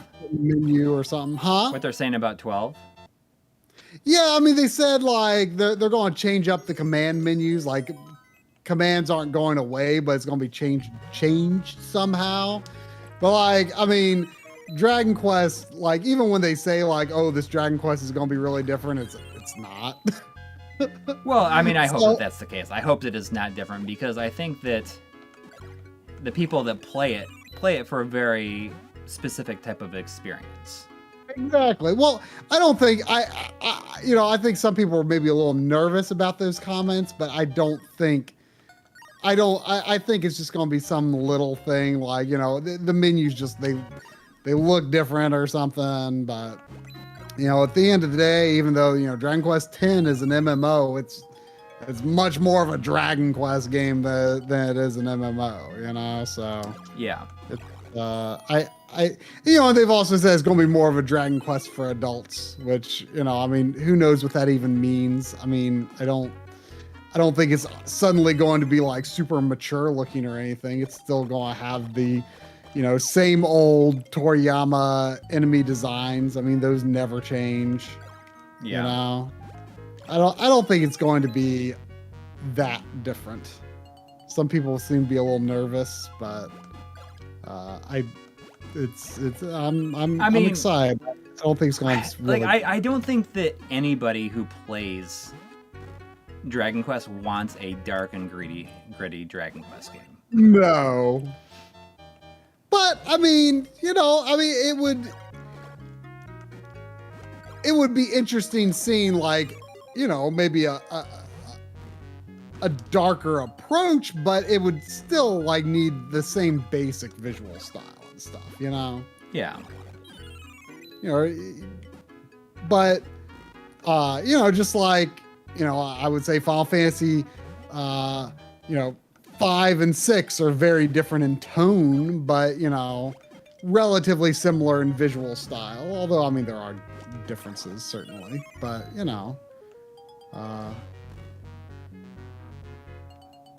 of course, Dragon Quest does change from time to time, whether it's got like more of a chibi proportions character or realistic proportions characters. Although the enemies never really change, and then there's the the remake of 3. Now I will totally play the heck out of that. Oh, it looks amazing. Unlike you think it's being done by the same, they call it HD 2D, which is kind of like they use that term for the Project Triangle strategy. It's probably like that is like that is like, I think they like even trademarked it or something like that term for their Octopath's Traveler style graphics going forward. I really hope though that I hope it comes to PS4/PS5 because like that style doesn't hold up great on the Switch, I don't think. And I hear people saying that the Xbox version of Octopath Traveler looks amazing, but I don't think there's I don't think there's a PS4 version of Octopath. And I'm assuming that Triangle. Yeah, there isn't, but I mean, I wonder if there's. It's weird that there's not after all this time. Like, I mean, it was a Switch exclusive. That's fine, but now it's on Xbox. It seems weird that now that it's not also on PlayStation. Well, I was weirdly surprised, and I had no idea that Cuphead is on the PS4. I did not know that either until, some people are so like feel like they got to inform you that, oh, Cuphead is also on the Switch, Well, it's like, yeah, but you didn't understand. The point is Coury didn't want to pay for another version of the game. Yeah. He owns the Xbox version. The point was he was able to play the Xbox version on PC because he owns that. Right. But yeah, that was news to me that it's on PS4. I did not know that. But hey, Sony gives Microsoft baseball. I guess Microsoft gives PlayStation Cuphead. That's the good. But yeah, so I mean, I hope that comes to PlayStation, because unless like it looks equally as good on, Switch Pro or whatever, which I mean, people are saying like we're going to be learning about that extremely soon because they want to announce it before E3. Did you hear that? Did they want to announce what? The rumor is that Switch Pro is going to be announced before E3. Oh, yeah. I thought people were speculating it was going to get like announced like last Wednesday or something like that. Oh, really? Well, that's what some of the things were saying. Maybe they were going to, and then everyone like if somehow the game can look equally as I'll good. tell you one thing. If it is not, I think that I see a Face Lord talking about, if they do not call it the Super Nintendo Switch, like I'm gonna be so annoyed with them, because that's what everyone wants to call it. As long as it's stupid not to. Right. I mean, Switch Pro, I would be fine with. I don't know why people are defaulting to calling it Switch Pro instead. Probably because it's just like comparable to the idea of PS4 Pro, I guess. But yeah, right. But like yeah, I mean, literally everyone wants it to be called the Super Nintendo Switch. So, like, what are you even doing if you don't just do it? I am of the mind that if Nintendo ever has a follow-up system that is using the same name as the previous system in some way, it should be called the Super of that. Well, the only difference is, though, we expect this to just be an upgrade of the Switch rather than a completely new platform. Right, and I think that, I feel like if they had called the Wii U, the Super Wii, the Super Nintendo Wii, like, I feel like that would have done better. It would have made a difference. Which is kind of maybe a stupid... They should absolutely call it the Super Nintendo Switch. If they don't, then, that's silly. But I'll be happy with probably literally anything except new Nintendo Switch. And I'm like seriously concerned that that's probably what it's going to be. I would say that there is like a 52% chance it's going to be the new Nintendo Switch, and that's a bad thing.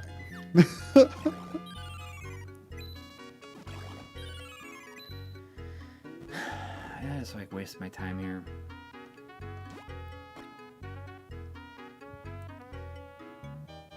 It's interesting the pacing between this and the remake. Yeah, which is I expect it to be like identical. Well, it is, but because everything is bigger in the remake, it feels like there's like everything just like moves like so much slower. Like the pacing is so much slower. Like, do you see more or less of the overall field? I mean, I think you see more. Because, I mean, it's the different aspect ratio for one thing. I mean, this is a 56 pixel wide game, so these are usually a little chunky. Right, but I'm just saying that just how everything is set up in the remake. It just makes it feel like everything's bigger, so it just feels a lot more empty. Well, I guess we'll be demonstrating it next week, huh? And hopefully you'll have a video out on it midweek just because you wanna. Yeah, that is the plan. I told you earlier that I'm going pretty fast and loose with the script, so I want it to be just a lot more casual. Yeah, just get it done, you know. Yeah, but just man, that's good. That color cycling on the boss kill, I forgot about that. That's good. That's good stuff. All right, let me get to Rapidanga, and then I can call it a night. Yeah, Switch 2 would be weird, but still, they would have to try really hard to come up with something worse than new Nintendo Switch. Yeah. So I was really surprised. I mean, you're talking about how bad the translation and the remake is. Like, I'm shocked that that it's use the same one. I have no idea. Because, I mean, isn't that more or less what Trials of Mana did? Like, didn't the remake pretty much use the original game script and the translated version of the original game? Yeah. So weird.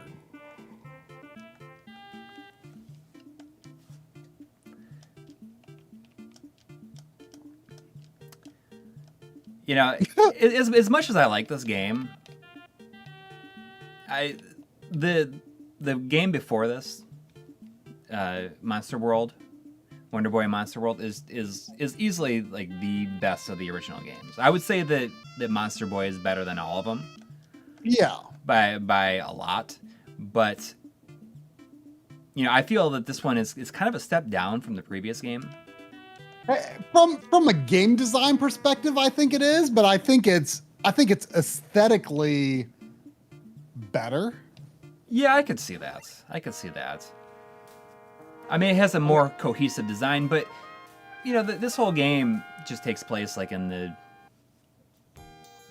one city and stuff. That's one of the things I liked about the original, or I mean the last game, is that it seems like you really go to a lot of different places.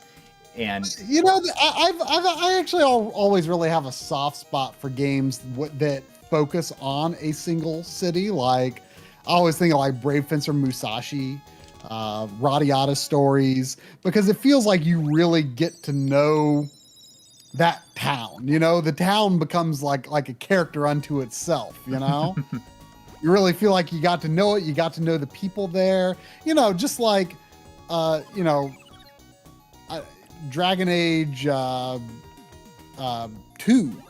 you know, that a lot of people generally thought that was a huge step back from Dragon Age 1, but I did not mind the idea of, you know, a single city and a less sprawling adventure. I kind of like the idea of like, you really get to know this environment, this city, this town, and the people that live in it. I mean, don't get me wrong, I love big adventurous games too, but I think it's always nice to play a game that has maybe a less far-reaching scope. You know, it just feels like something, just feels comfy sometimes.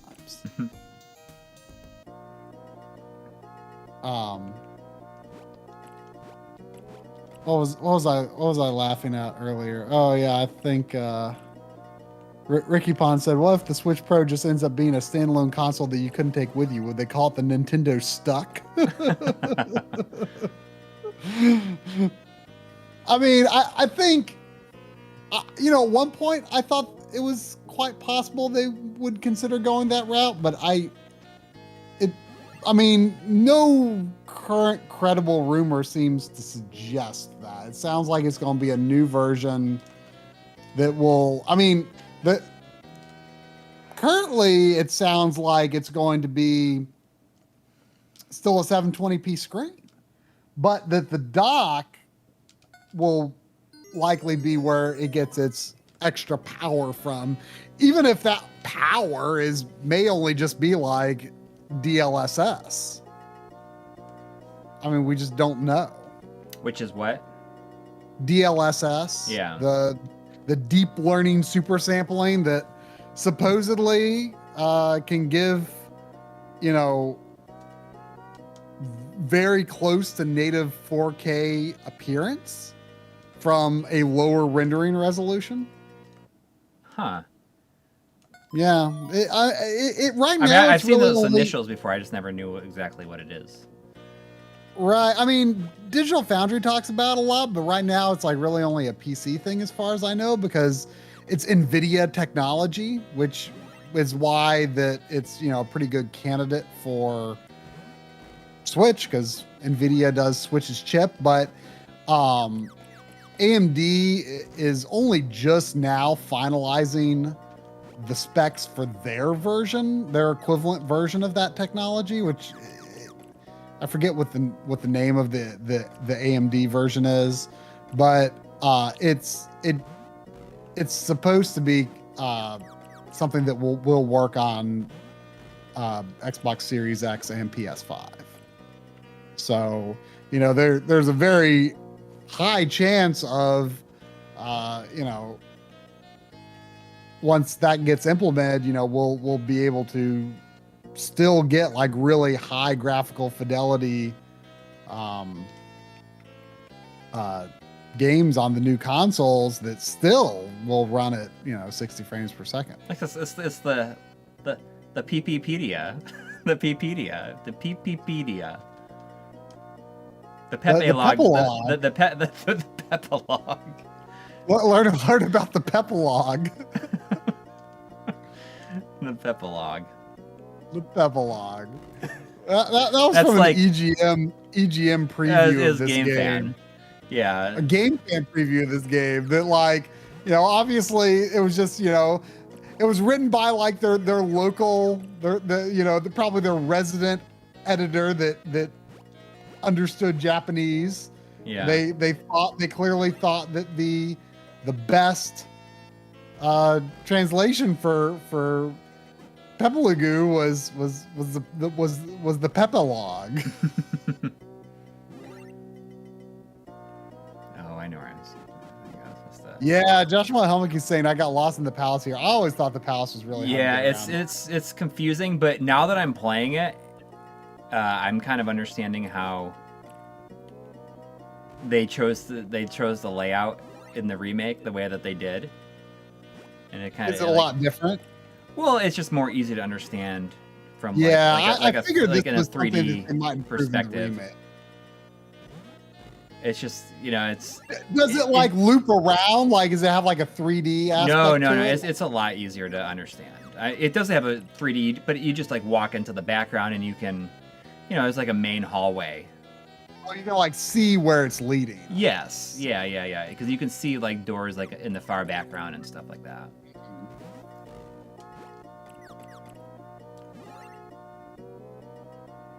So I mean, it's just,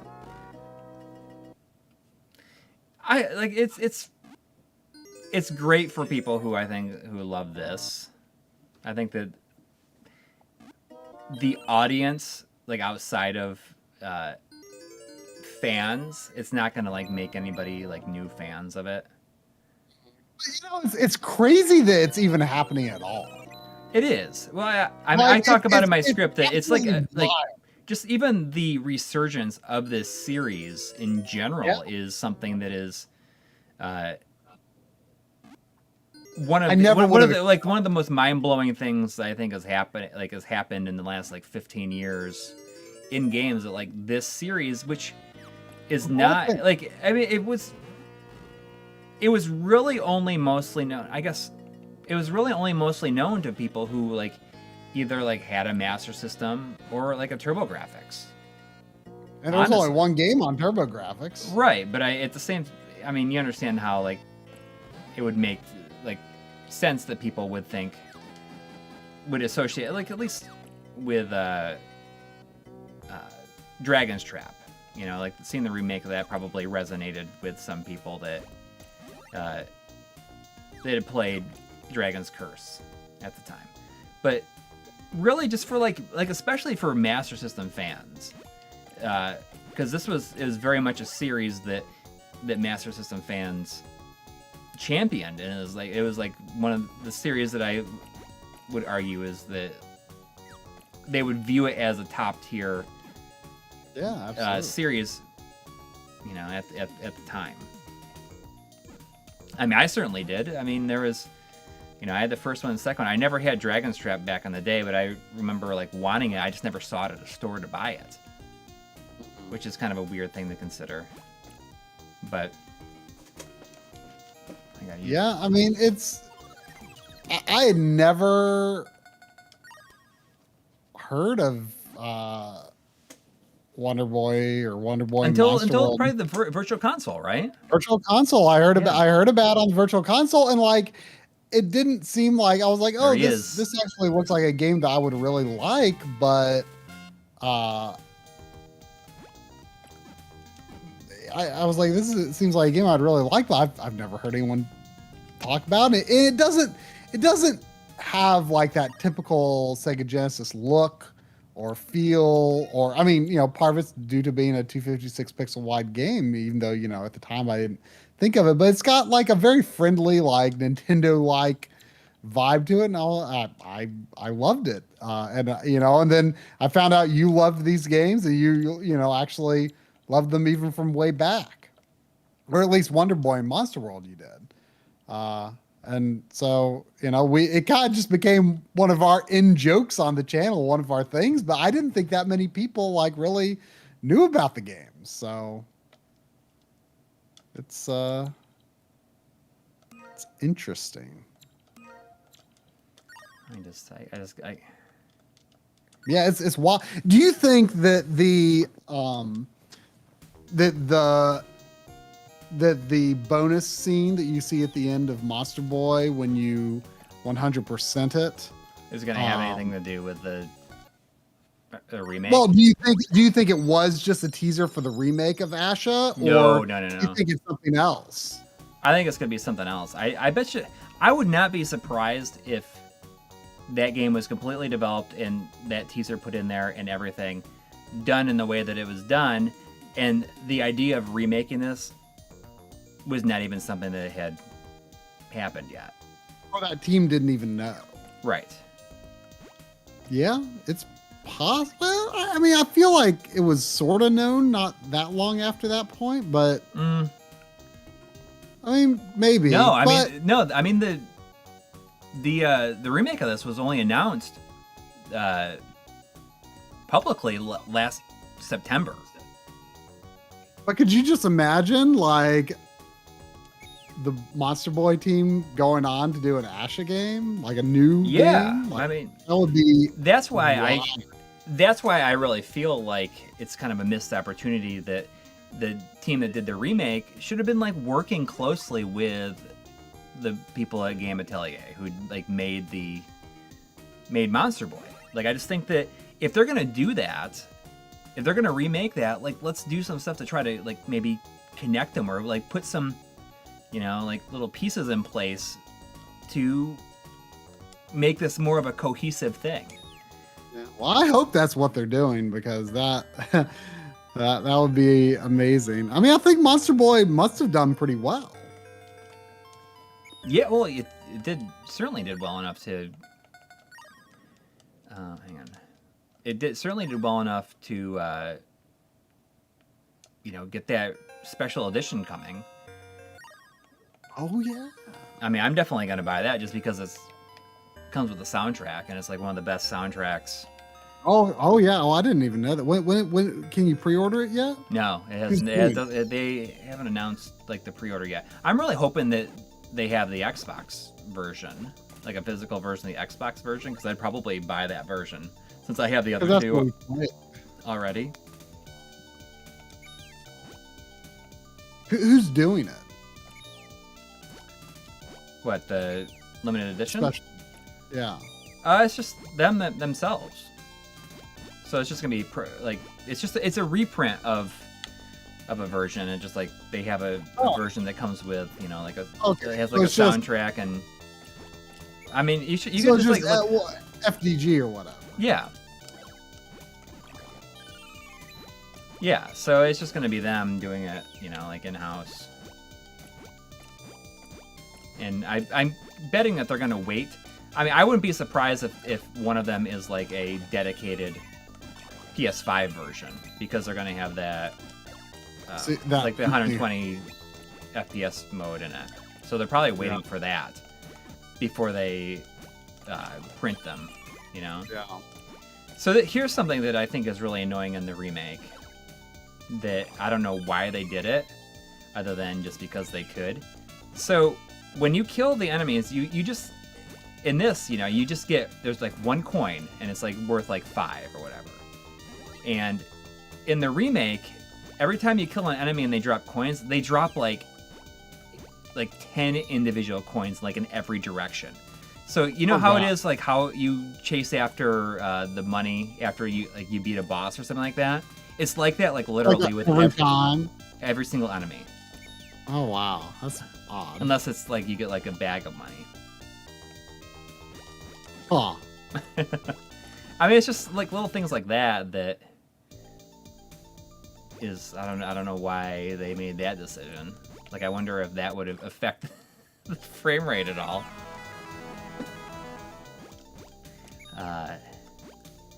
Another weird thing that I'm kind of noticing right now is that I always viewed it as your hearts. You know, like the pink hearts are like your main health, and then the blue hearts are kind of like your armor. Mm. And in this, you know, you lose your pink hearts first, and then you like lose your blue hearts afterwards. And in the remake, you lose your blue hearts first. Which, I mean, is inconsequential, but I mean, I wonder why that decision was made. Where it's like, maybe they're viewing it as like, hey, this is your armor. And if you lose your armor, then you lose your actual health. Yeah, I mean, that makes sense. Yeah. There was another 7 Hong Kong from Slaw Test 1. Thank you. I'm sorry for butchering the name.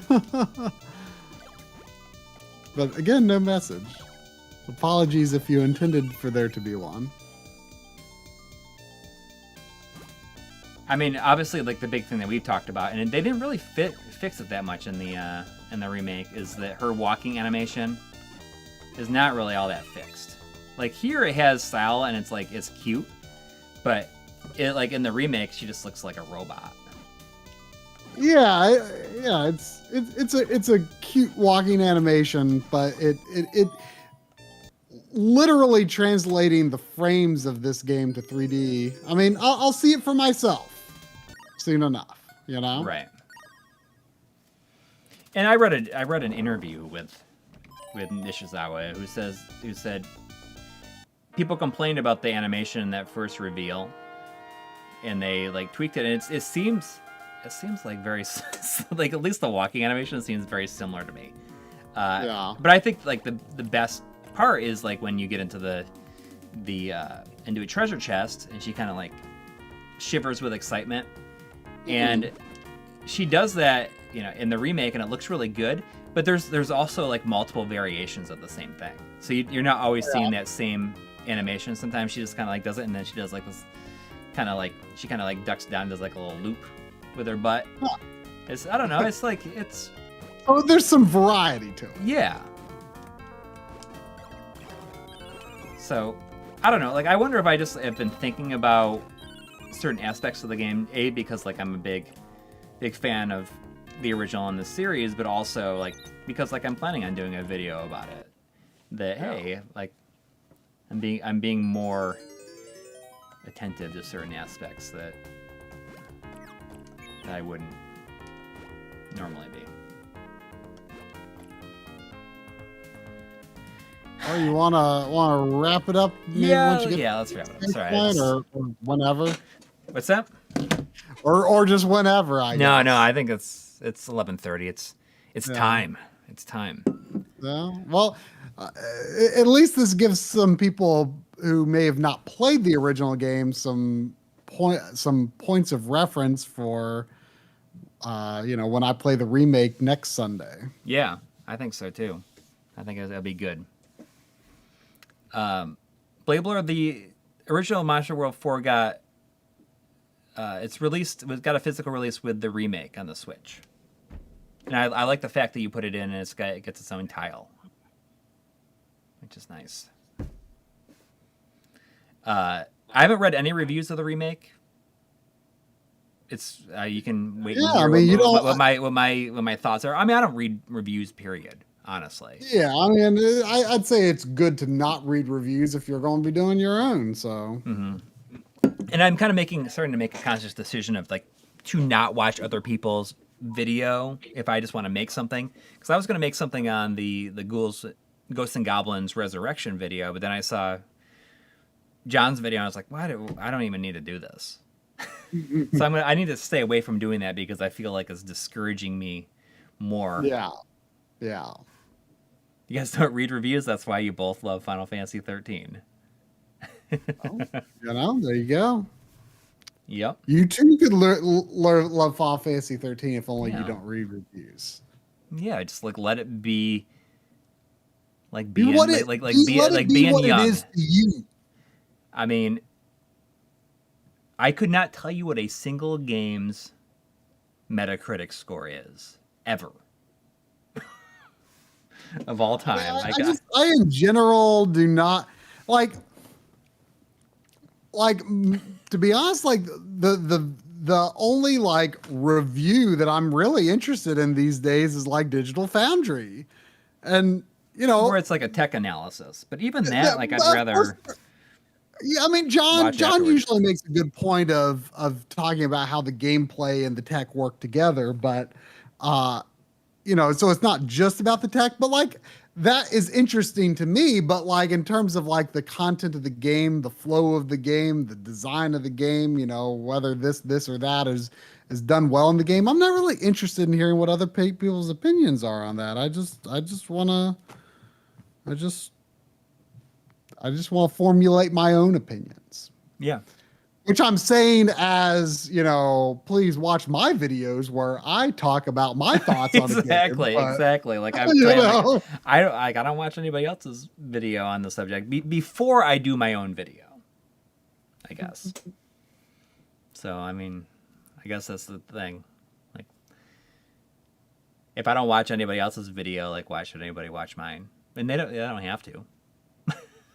Yeah. Anyways, thanks everybody for hanging out tonight. Everybody who donated is very generous. It's a great time. And I hope everyone has a good week. Tomorrow's Memorial Day here in the U.S. And see what happens. I'll be finishing Asha and Monster World and also maybe mowing the lawn. All right. It's definitely one of my favorite things to do these days. It's just I can just put some headphones in and not think about anything except for like where I am and what I'm doing. Well, I bet once your kids are old enough to mow the lawn, it will suddenly become not your favorite thing to do. Maybe, but I mean, I don't know. Maybe I want them to mow the lawn so that they can appreciate it and have fun with it as much as I do. But maybe the only reason I enjoy it so much is because it only takes me like about like a little bit over an hour. If it was one of those things if I lived in a house where we had a lawn that was so huge that it like literally takes all day to do it, it would no longer be fun. I mean, an hour is still a hefty amount of time for sure. Yeah, but I mean, that's probably about how long it took to mow the lawn back in Delaware. Back then, that was my lawn mowing days. I don't have to mow no lawn no more. Am I secretly Hank Hill? Maybe. I don't know. I just like it. And then the weed whackers is fun to do. It's the same thing as like using a saw, like a electric saw. It's just really fun, and I'll volunteer to do it anytime because it's like fun. fun. It's fun to like break to destroy things like that. It's fun to destroy like the grass with a big weed whacker too. You know. Well, has there ever been an indie game about mowing the lawn? Because No, it but I sounds mean, like someone needs to be taking notes. and Notes making from a Corey's lawn mowing enthusiasm right like now. maybe a lawn mower simulator game exists. If not, I I mean, bet they it should would be make that. super hot. I bet it'll be the it'll be the big indie darling for the next decade. There's a mowing the lawn game on the Switch. Oh, there you go. There you go. I knew it had to exist. It had to exist. John Deere sim. But I mean, is that just like mowing the lawn, or is that like doing, like doing stuff like to your crops and stuff like that too, like running tractors and stuff? Power washer simulator. Maybe is there a level in the power washer simulator where you're cleaning your stupid games? Yeah. I see. The bite was bit said. I drove a Rhine lawnmower into a pond once. Oh, whoops. Yeah. Sorry, Hector. We're just wrapping up, but thanks for stopping in. If you scroll back in the stream, you can see me going out of my mind finishing the last level in Tanuki Justice, but it's well worth the payoff in the end. Yeah. Anyways, everyone have a good week, and we'll see you soon. Good night. Good night.